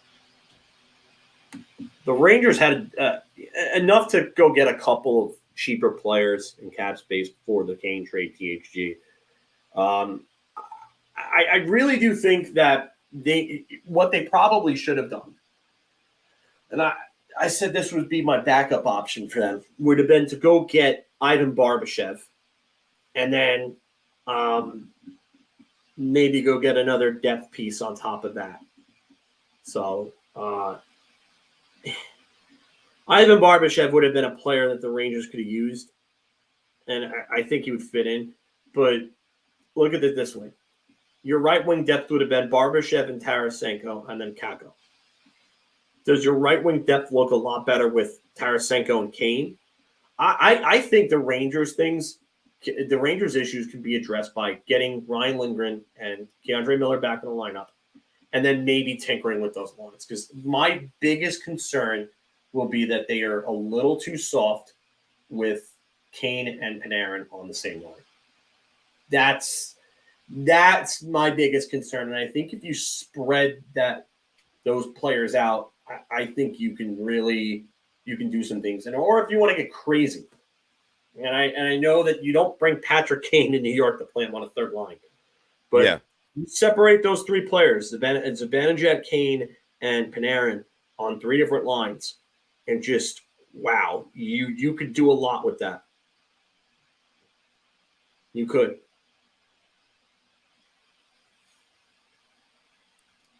I think that will happen at some point. Anthony, I'll just enter you right now. So yeah, usually it's you just enter. I had the rules on there to do the Marc Stone because the Marc Stone's the only one that's left. Yeah. So I got a couple more people that are in there. Yeah, Barbashev's asking price was higher than Kane, which is another reason why the Rangers went after Kane too. And Sean, I'm with you with this way. The kid line wasn't good last night, and that's why they broke them up. I think if you put Kane on a third line with like Hedel and Lafreniere, I mean, you're going to get more out of Hedel and Lafreniere on that third line at that point. I really do. I really just think that if you spread the wealth, you give three solid lines at that point, and that gives you the depth that you need to be able to combat some of these other teams. I'm actually going to just step away for a second. Sorry, Mark. All right. No problem. I'm going to then take over the mic for a little bit because we're still trying to I was hoping to have any trades to announce. We've had 7 so far today, 6, and we got I mean, JVR, nothing is going on with JVR right now. Just it's still I keep going back to what a joke the Department of Player Safety was. Still looking to find anything to tell anybody. This is absolute crickets. We are 5 minutes away from the 3:00 deadline. Just wow, everybody! This is unbelievable to even think about. And I mean, we still have to break down who was the winners and who were the losers from some of these things. I don't know.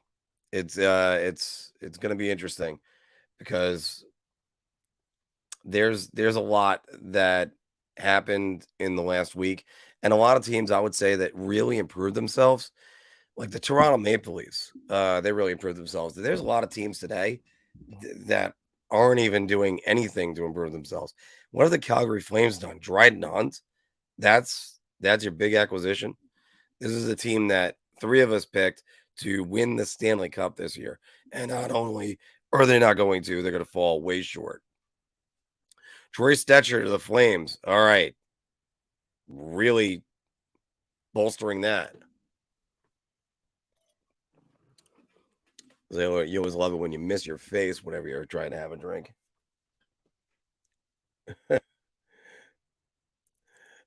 I mean, let's see what Calgary has right now, because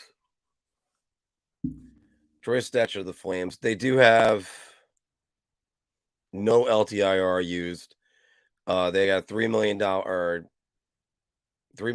in current cap space. They can add. And John Klingberg is not being moved. I know we have 4 minutes, but Anaheim's just going to let him walk for nothing.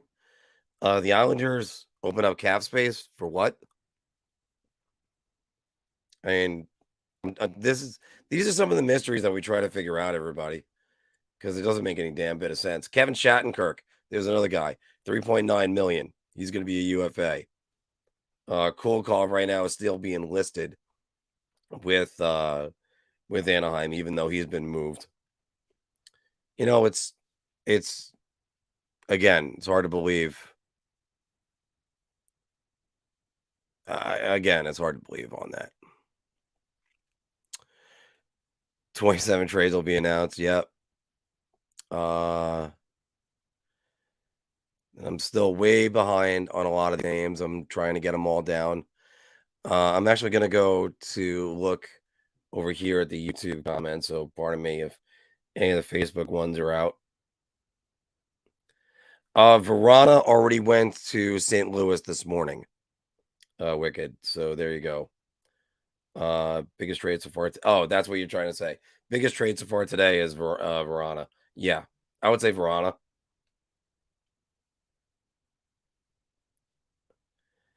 And I mean, Jake McCabe +7 on the Blackhawks, Pete. That's a real good one on that.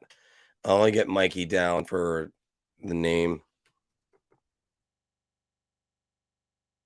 Yeah, we got a lot of names because we have our Instagram people that are in on the Mark Stone jersey. We were promoting it this week. So, Patrick, you're teasing me. There was nothing there. All right, Barbashev was too physical and tough for this team. Now that's actually funny. That's actually funny. Well, Barbashev, I think, would have been a great addition. I think but the asking price was too high. Vegas ended up paying the piper to get him. Almost like paying the paper. Jesus. Just put Mott on long-term injury reserve. Put Linger in there too. Could have plenty of cap and pull a Tampa in the playoffs.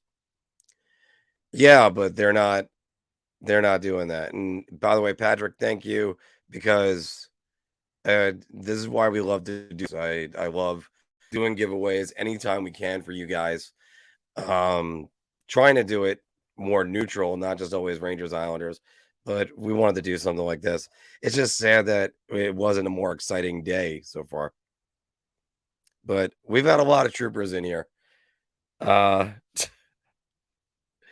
Marc headshot. Oh boy. Which one do you want to go with? Do you want to go with 28-year-old Marc? That was this one. Or this was 30-year-old Marc. I think I was actually 33, I think, when that happened. Maybe 35.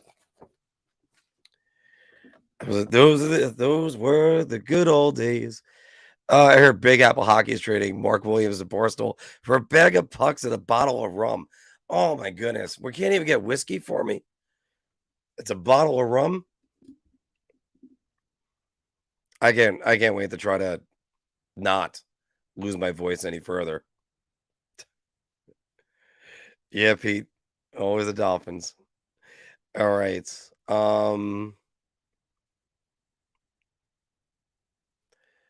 Where the hell?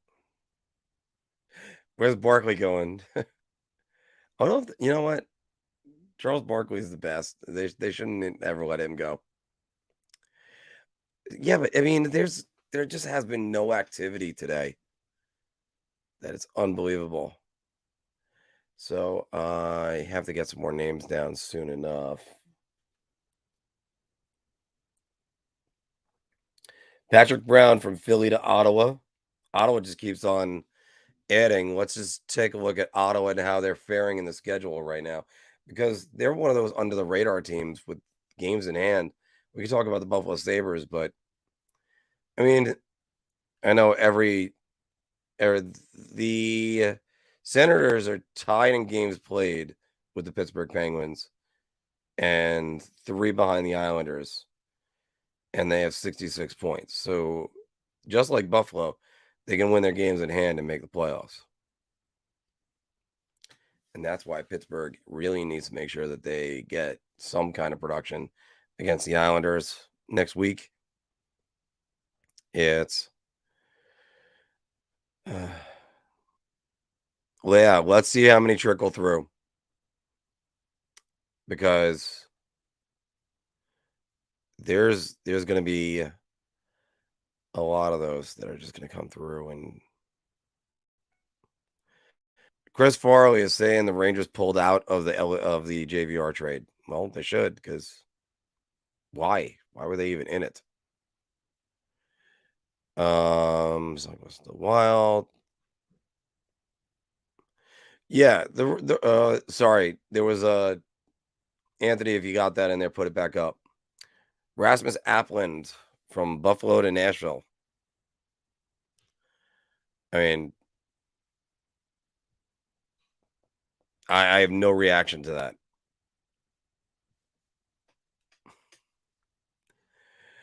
Oh boy, I stopped giving out my headshots almost 8 years ago. 8 years ago,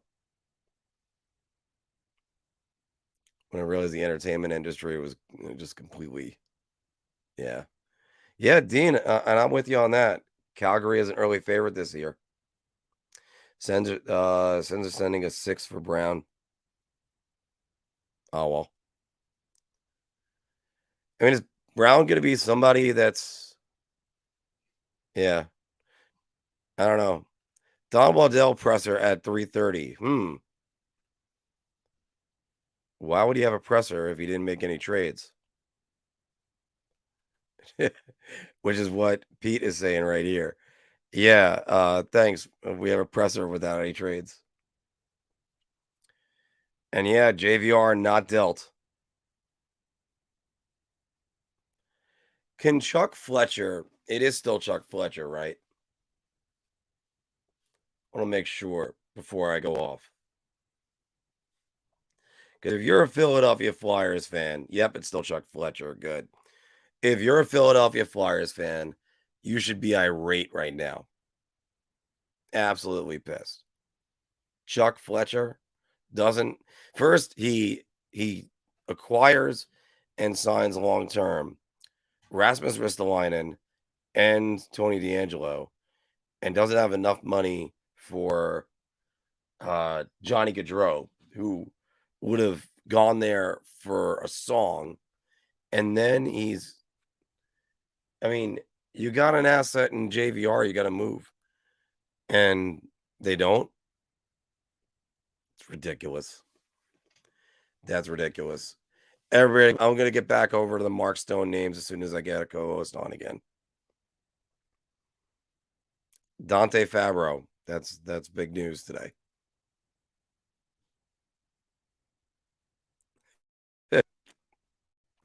Emulating the Rangers with their giveaways. Yes. I just, wow. Thanks, Pat.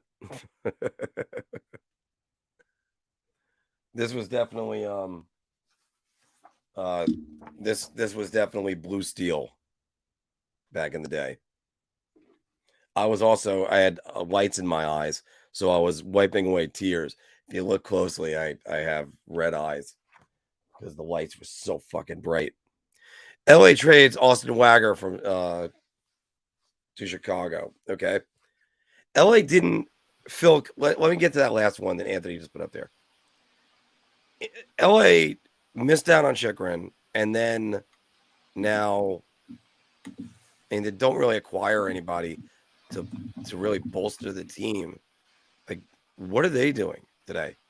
We're going to be going through winners and losers soon enough, but Joel Edmondson not moved, JVR not moved. Like, holy deadline, just sad.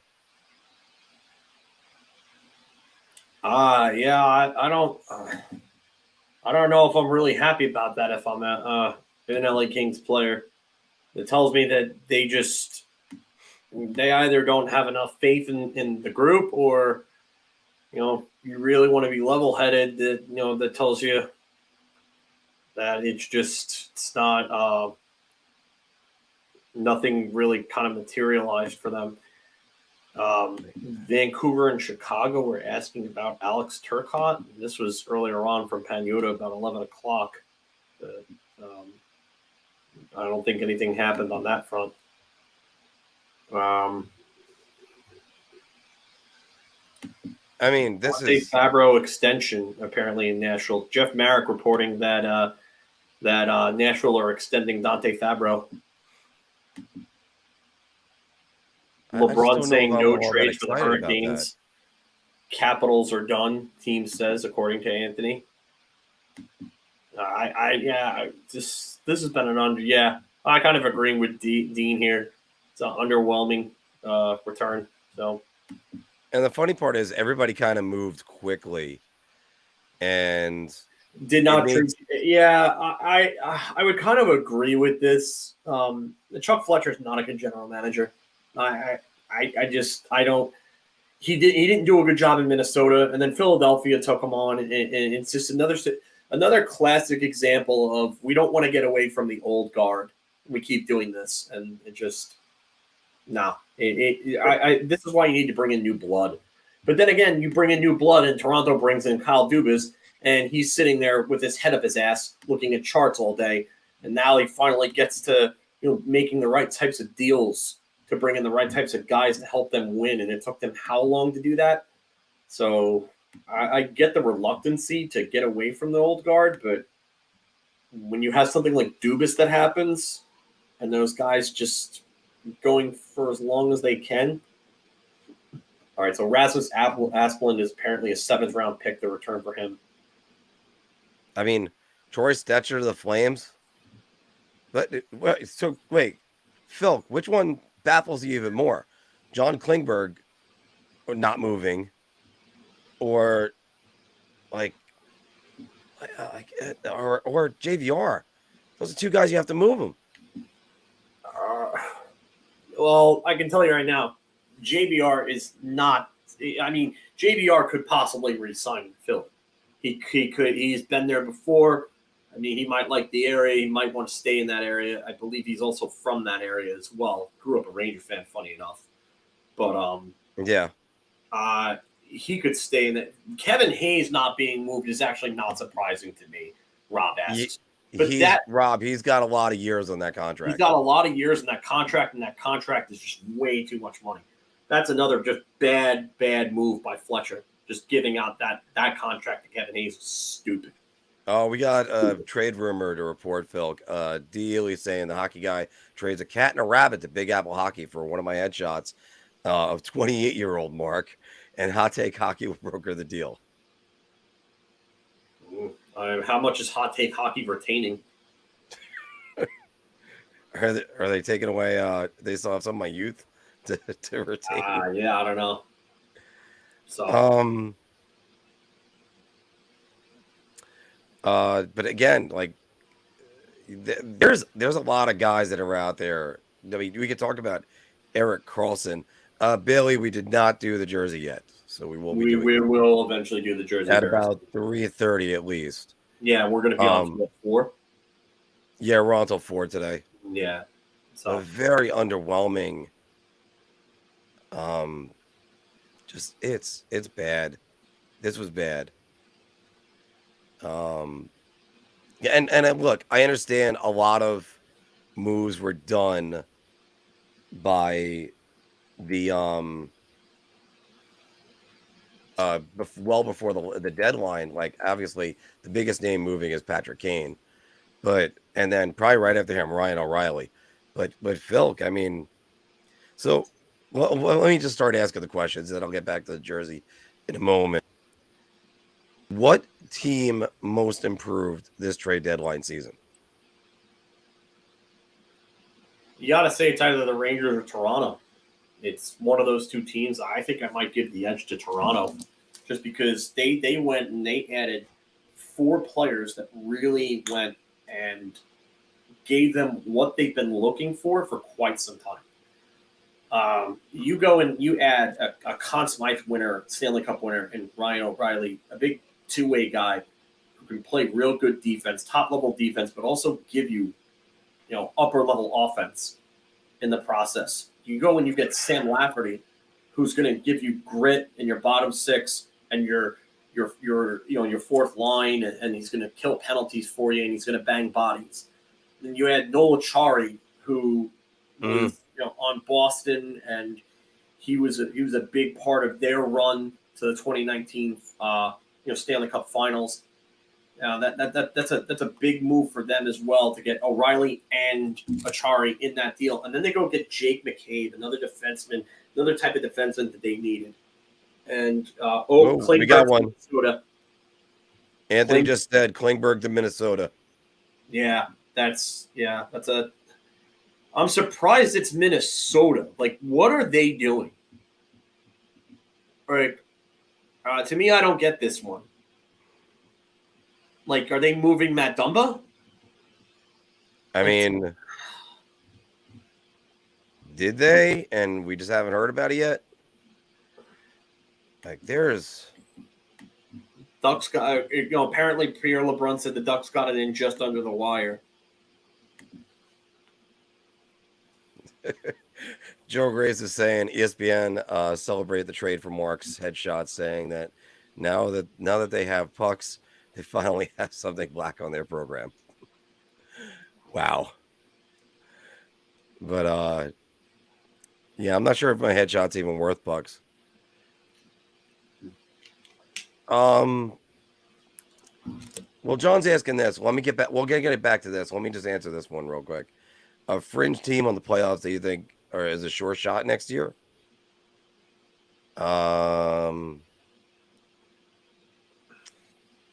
Phil, this is a tough one, I think. Yeah, I don't know about that. I don't know if any of these fringe teams are sure shots to make it this next year. Ottawa didn't do anything to improve their goaltending. Buffalo needs to improve their goaltending. Buffalo needs to improve their goaltending. Florida needs to improve their goaltending and their defense.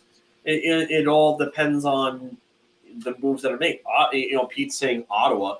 Ottawa needs to improve their goaltending. They need to improve their goaltending. So I think it's too early to say anything. All right, so back to this. What team most improved by the deadline? I'd probably go with the Toronto Maple Leafs. I really think that they improved. Now, will it translate? That's a different story, because it's great that you improved, but you still have to face Tampa Bay. Whoa, Gustafsson to Toronto? Oh, no, never. I thought that's Erica Branson. I'm sorry, Eric Gustafsson to Toronto. Yeah. Okay. That's misreading. But let's go with this one, Phil. What team needed to improve and didn't? There's a bunch of teams that needed to improve and didn't. Calgary. I got to go number one. You're looking at Florida. Florida didn't improve. They needed to improve if they wanted to make the playoffs. Carolina Hurricanes. The Carolina they improved slightly. I don't know. I mean, and I say that because the injury that the Pacioretty really killed them. Seattle is another one. Seattle's a big time. They didn't do anything to really, they were sniffing around on Klingberg. They didn't want to give up. I wonder what the return is going to be on Klingberg, because if that's the case, you got to wonder what the asking price was and why they didn't want to pay it. So the Stetcher deal is actually Troy Stetcher and Nick Ritchie for Brett Ritchie and Connor Mackey. That's an interesting one. The John, by the way, the Senators looked okay last night, but also credit the Rangers down low coverage as being a problem. But the real problem, their net is never going to be good. Not with Talbot and not with Anton Forsberg.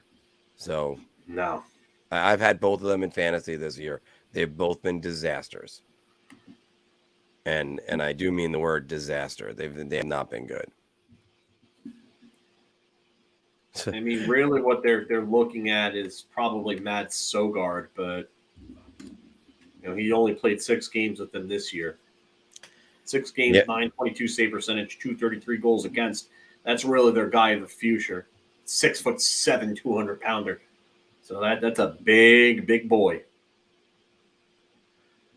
Goes over to Han. JP has physicality to improve that area. Better fourth line. Yeah, Forsberg is injured, by the way, but he wasn't good before he was injured. Like, everybody's thinking about him last year, and everybody's still thinking about Cam Talbot from 5 years ago. But neither one have been that good. Richie got traded for Ritchie? Yeah. Brother got honestly? traded for brother. So they're not even on the same team. Yep. Crazy. That's amazing. Yeah. Brother traded for brother. B-Roy is saying right here that he's got a feeling that no. That return is terrible for Klingberg. A 2025 fourth round pick. Wow. Wow. Oh, man. That's brutal. Oh, jeez. And there's probably not any salary retention on that. So Minnesota just came away with a coup there. You got to figure they improved big time, Minnesota, with that deal. Philip Zadina went to Toronto. Did we cover that? No, that one happened. That one must have just happened. 31 minutes ago, Elliot Friedman saying, hearing Zadina to Toronto.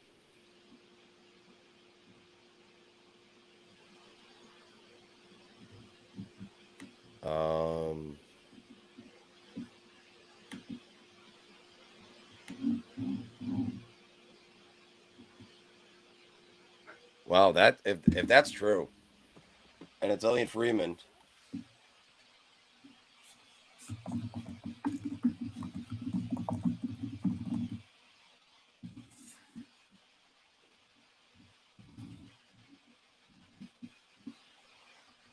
Huh.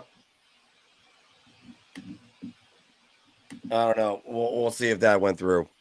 See what you guys came up with on there. And yeah, Pete's right about this. If Carolina plays the Rangers right now, I got the Rangers in 5.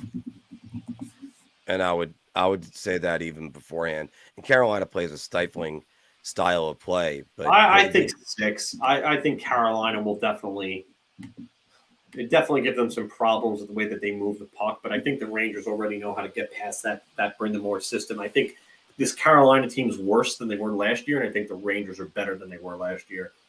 So, John, I'm going to say that that there's a chance Kane will take the discount to stay, and like he might take a low level deal. And even though I think Buffalo is going to try to shell out money for him, but Tarasenko's got one more payday.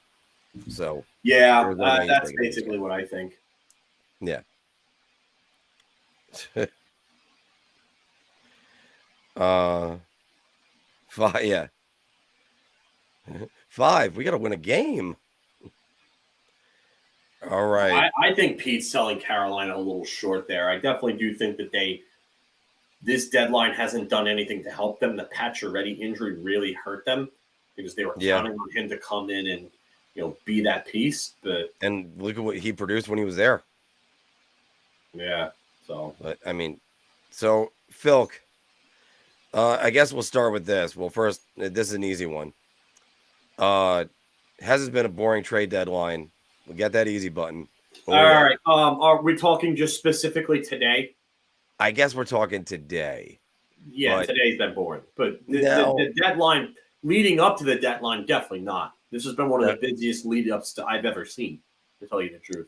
So, that is true. There was a lot of different moves today. A lot of different moves that led up, and the Islanders really started it going early with Lou Lamoriello opting for the Jim Rutherford early bird special. Yeah, and wow. You talk about taking advantage of a guy. I mean, Lou Lamoriello should be sentenced for larceny with how he got Bo Horvat. So who's the winners from the trade deadline? I want to say Toronto was a big winner. I really liked what they did, and they didn't give up a ton to get what they got. They didn't really deal any of their big prospects. No Nick Robertson, no Rodion Amarov.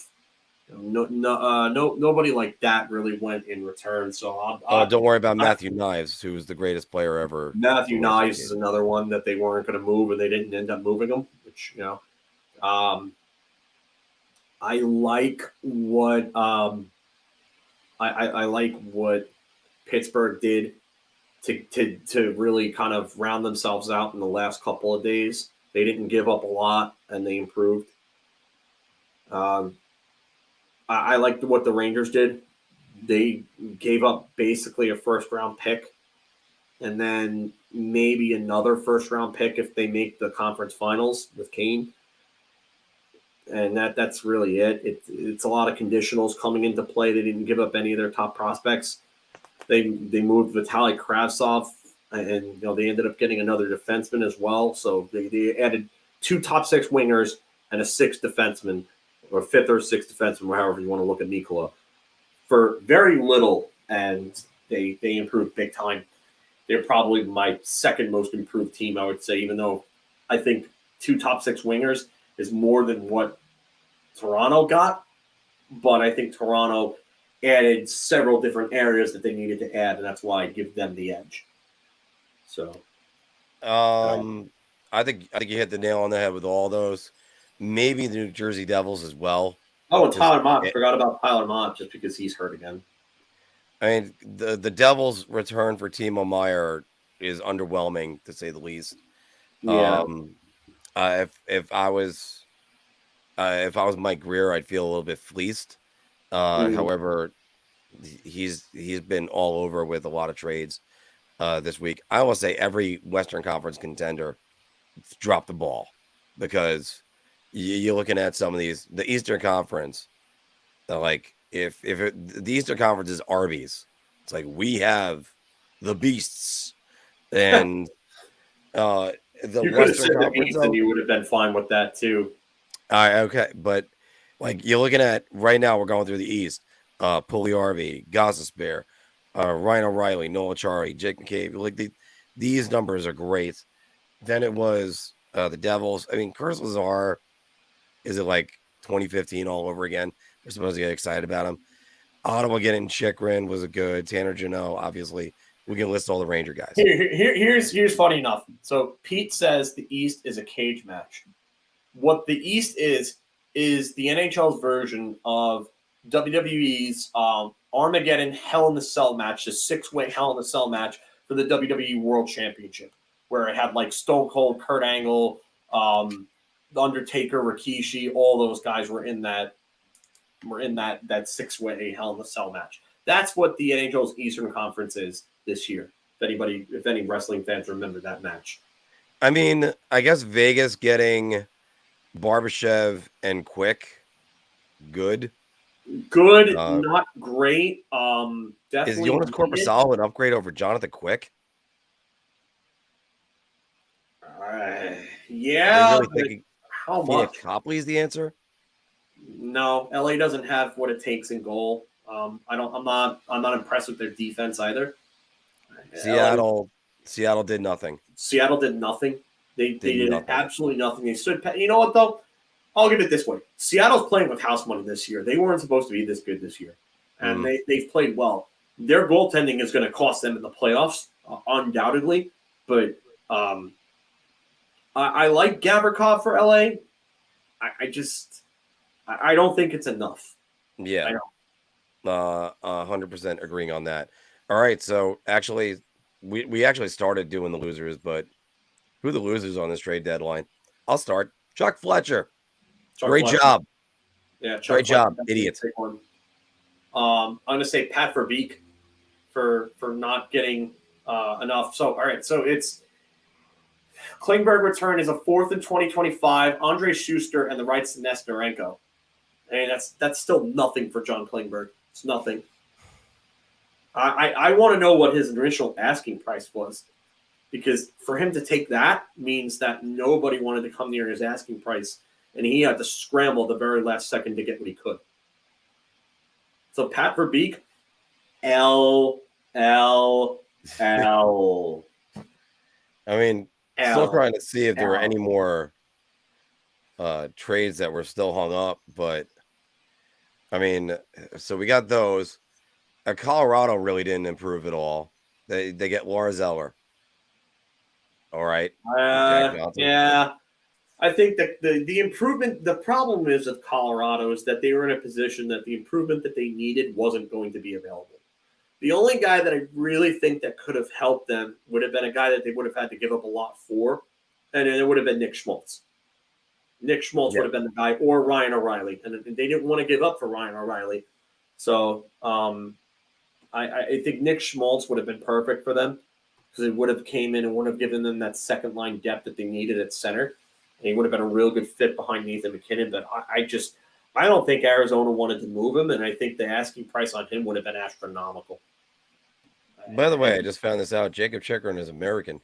Didn't know that. Yeah. He was born in the U.S. His return, the astronomical asking price, a first-round draft pick, a second-round draft pick next year, and a second-round draft pick in 2026. Is that the best they could do for this for the 3 years he's been on the market for a trade? Oh, I mean, if they would have traded him back in 2021, it probably would have been more. But they wanted an arm and a leg. They wanted an arm and a leg, and that's why these general managers that keep asking for an arm and a leg are going to come out like this in the end. I want to know what Chuck Fletcher wanted for James Van Riemsdyk. That's what I want to know. That's what I want to know. And that's that, and it's just unbelievable. That's sort of the best way to say it. It's just unbelievable. And by the way, 46 likes, guys. Thank you very much. Everybody's been great with it today. You didn't improve your team. I've been critical of Lou Lamoriello in the past. I think he's done a pretty good job with this trade deadline, getting Pierre Engvall and getting obviously Bo Horvat. And Bo Horvat is showing his worth right now with Matt Barzal out and being the team leader. I mean, the Carolina Hurricanes. I'm kind of with Pete on this one. Carolina Hurricanes definitely didn't come out as winners in all this. Mr. Syntastic, no, we haven't heard anything about Lindgren yet. There's no word yet. As soon as we get word, I think you guys will probably know before our next show comes on. Not this next show, but the next show when it's released, I should say, because they'll probably announce it sometime after our show, between one show and another, and you guys will probably know by then. That's just our luck. Yeah, and by the way, Dave has kind of got the nail on the head with this one. He asked for an arm and a leg. That's fine, but that's why you negotiate. Yeah, and listen, you start high and you work your way down. And I don't think there was any attempt, bless you, to negotiate in good faith on Bill Armstrong's part when it came to Jacob Chikrin. And that's why Jacob Chikrin ends up going for a very underwhelming return. And by the way, Mike is saying this: 2021 Rangers, they dealt a first round pick, a conditional second round pick, and a prospect from Morgan Barron. This year they got Kane and Tarasenko and Mott for less than what they paid for Copp. So but again, yeah, by the way, D. Ely saying the fans are the losers because we still have to hear about Chikrin deals coming this summer. Hopefully we don't have to. I think he's finally got a home in Ottawa. I think they want him. I think he's staying there. They're not moving him. Yeah, but the thing is that he fits into what they are in terms of their timeline and their trajectory. Chikrin fits into that, and that's something that we've always wondered in terms of a deal for Jacob Chikrin. He has to go to a team that he fits into their timeline. So their timeline, Brady Tkachuk is 23. He's developing into a player. Drew's 35. He's there for 2 years after this year. He's probably gone. DeBrincat is going to get re-signed this offseason. They're not going to, unless his asking price is astronomical for his cap hit, and he's making 6.4. I think he's going to look for somewhere in the 8 million range, 8 million, 8.5. Drake Batherson, 24, signed for another 4 years after this one. Matthew Joseph, 2.95 million, signed for another 3 years after this. You have Shane Pinto, who falls under Group 2 RFA status, so he's ineligible for an offer sheet. I don't think he's arbitration eligible, so he's going to be a decent contract going forward. Probably get bridged, maybe, I would assume. Tim Stutzla, another one. He goes up to $8.35 million, but he's only 21 years old, and he's a franchise player already. Thomas Chabot's 26, $8 million. Jacob Chikrin's got another 2 years after this at $4.6 million.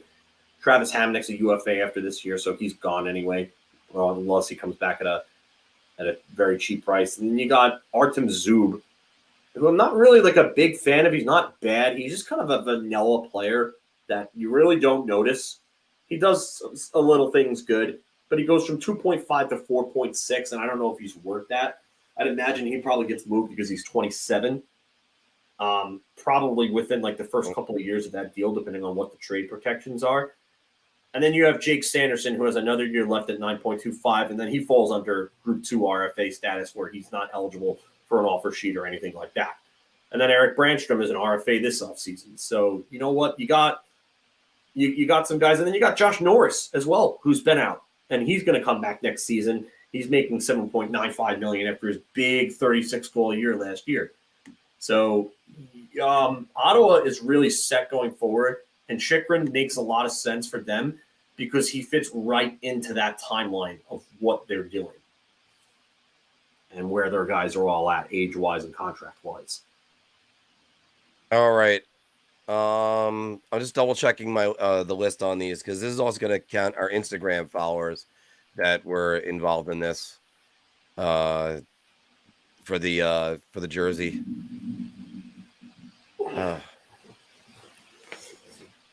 Yeah, this deadline anticlimactic. Last year, we had so much to talk about, and there was so much. It ended anticlimactic. It was still exciting all the way through. Finding out Ryan O'Reilly going and just wow. Yeah, DLA says that a lot of the teams wanted Natras and Jarvis from the Canes. I don't blame them for moving those guys, not moving those guys. Those are guys you want to keep going forward. And then Pete brings up the Kane, the return to San Jose for Meyer being underwhelming. Yeah, I listen. I totally agree with all that, but the Carolina had to go make another move otherwise, and you wanted to get something more than Jesse Puljujarvi and Shane Gostisbehere, and I get it.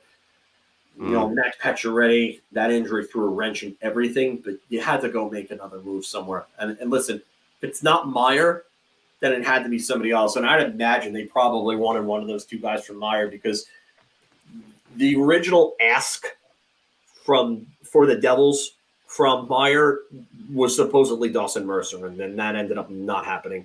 So I think maybe Don Waddell pulled out of negotiations a little too early, and probably, that's where he got screwed. But you know what? These games are all poker games. It's poker face. Who has the better poker face wins in these trades. It's not necessarily, the assets that you have. It's the poker face.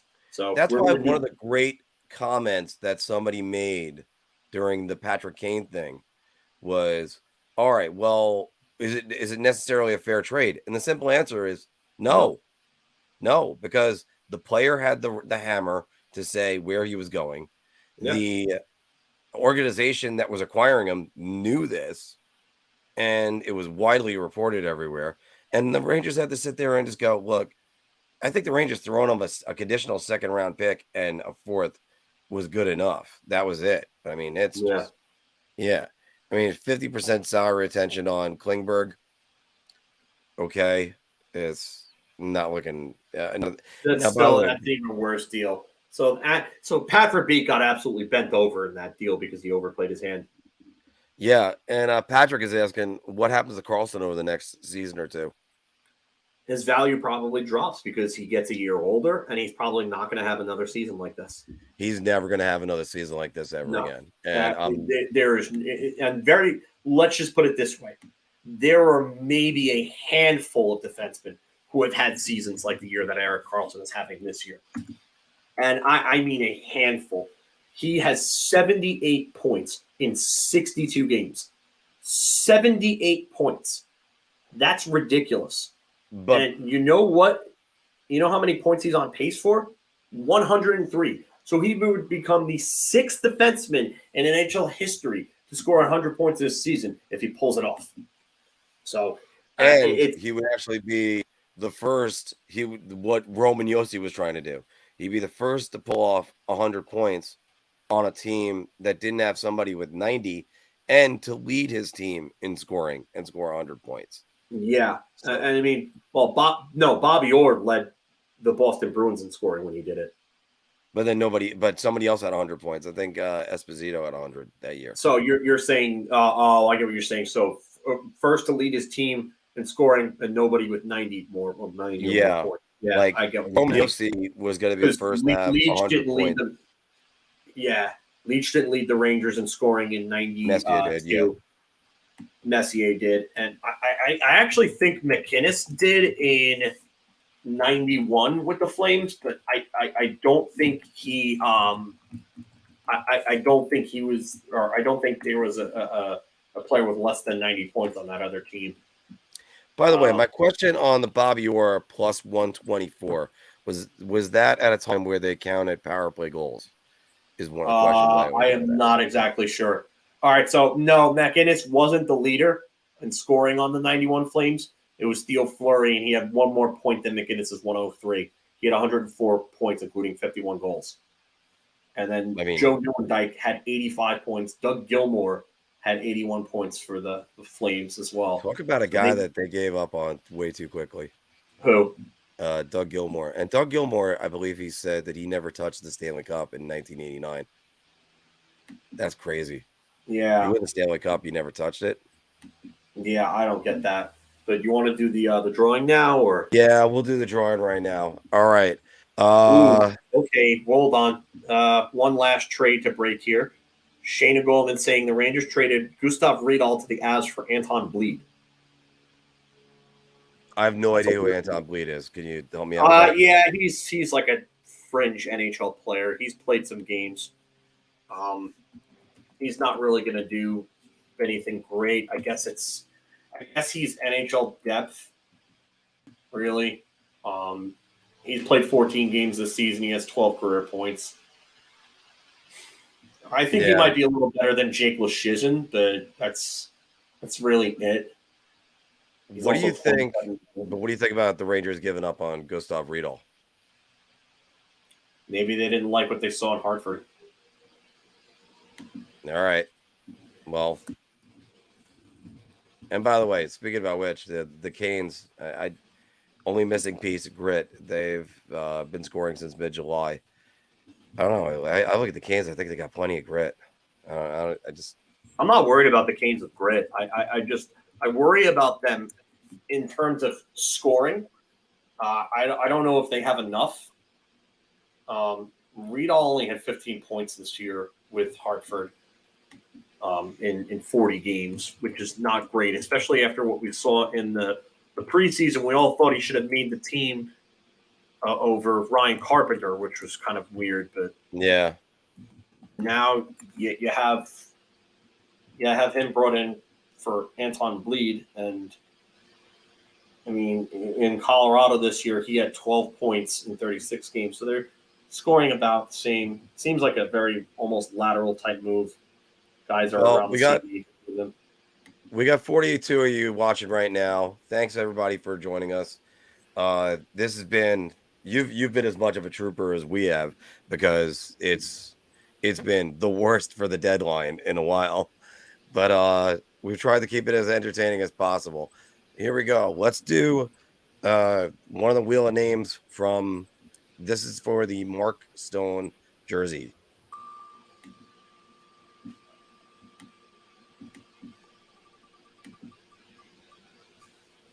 Let's see. Who is that? That's one of the Instagram people. Zasiedko? Zatsietsko. So I've got to screenshot that. Yeah, and congrats, Zasiedko. If you're watching on Instagram, you've won the Marc Stone jersey. Yeah, we did a boost on Instagram, everybody. So we're gonna do more of these. We're gonna do obviously the thank you at the end of the year. When it comes up, it's And we love, like I said, we love doing this because we love doing this for you guys. I'm blessed to have my two partners in with me on this, and we're building it up slowly but surely. Right now, we're at do we pass 7,600? 7590 subscribers. So keep that in mind from back in the day. Yeah, keep that in mind because definitely when we hit 10,000, we're probably going to do a giveaway at 10,000. Yeah, maybe do maybe a little bit of a bigger giveaway too.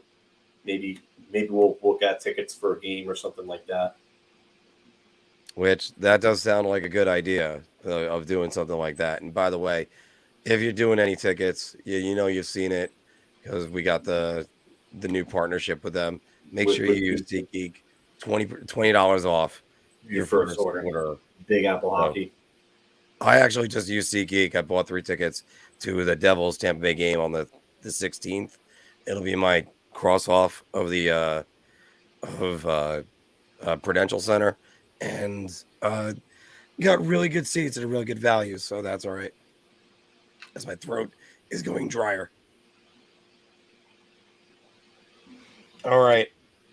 We got 3:43 right now, Phil, and I know we said we're going at 4:00, but I think we covered everything we could ever think of today. I mean, yeah, and it doesn't seem like there's anything else that's coming in. I just, yeah, and you know what? This is actually a good point.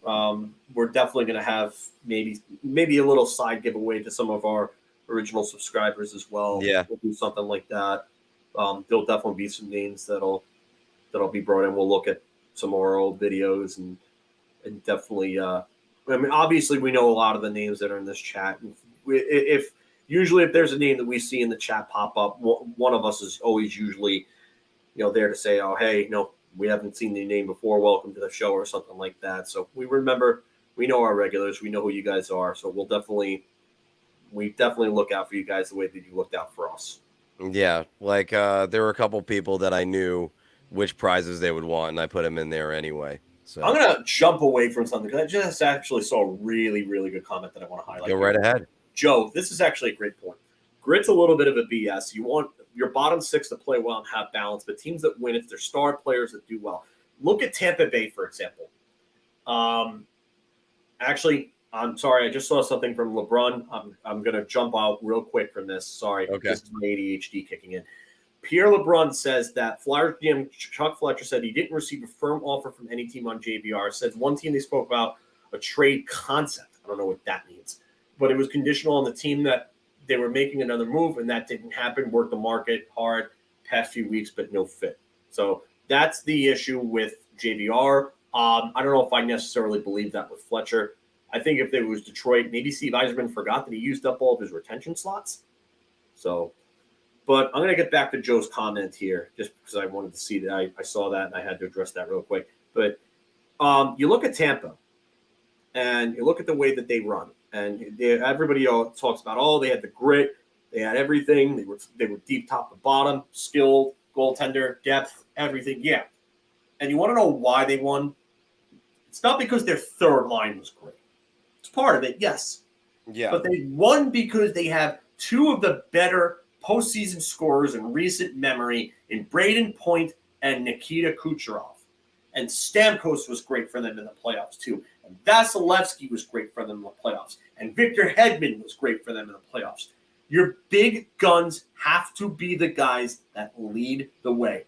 And if you don't have the big guns producing, you're not going to win. Hello, 2014 New York Rangers.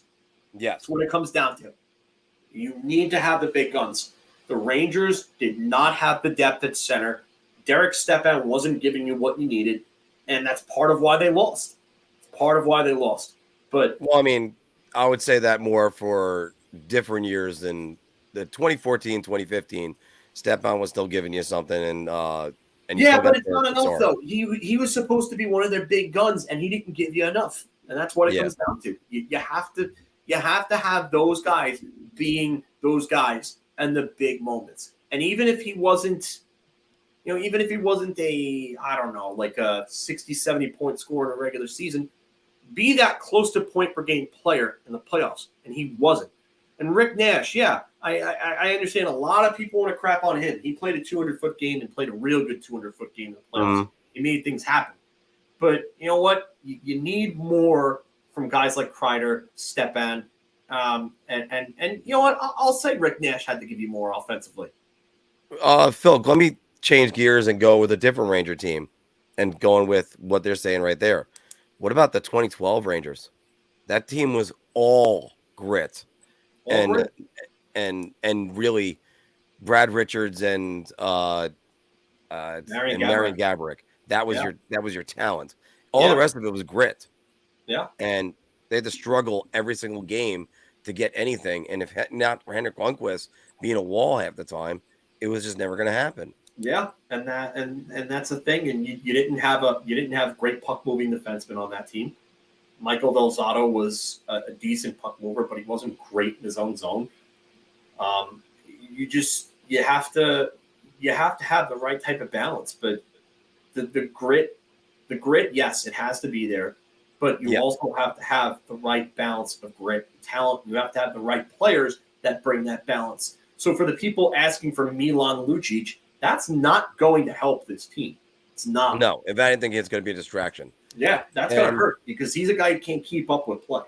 And look, I understand Patrick Kane isn't the type of grit that you're thinking of, but the guy is mentally strong enough to win 3 Stanley Cups and a Conn Smythe.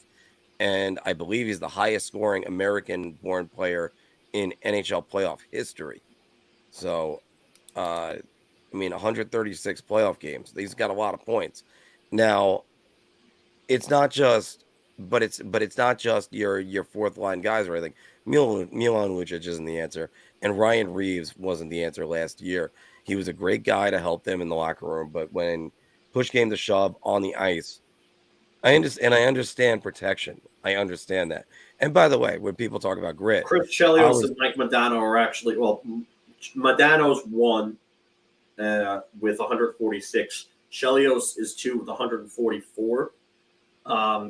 But they've played 176 and 266 games respectively.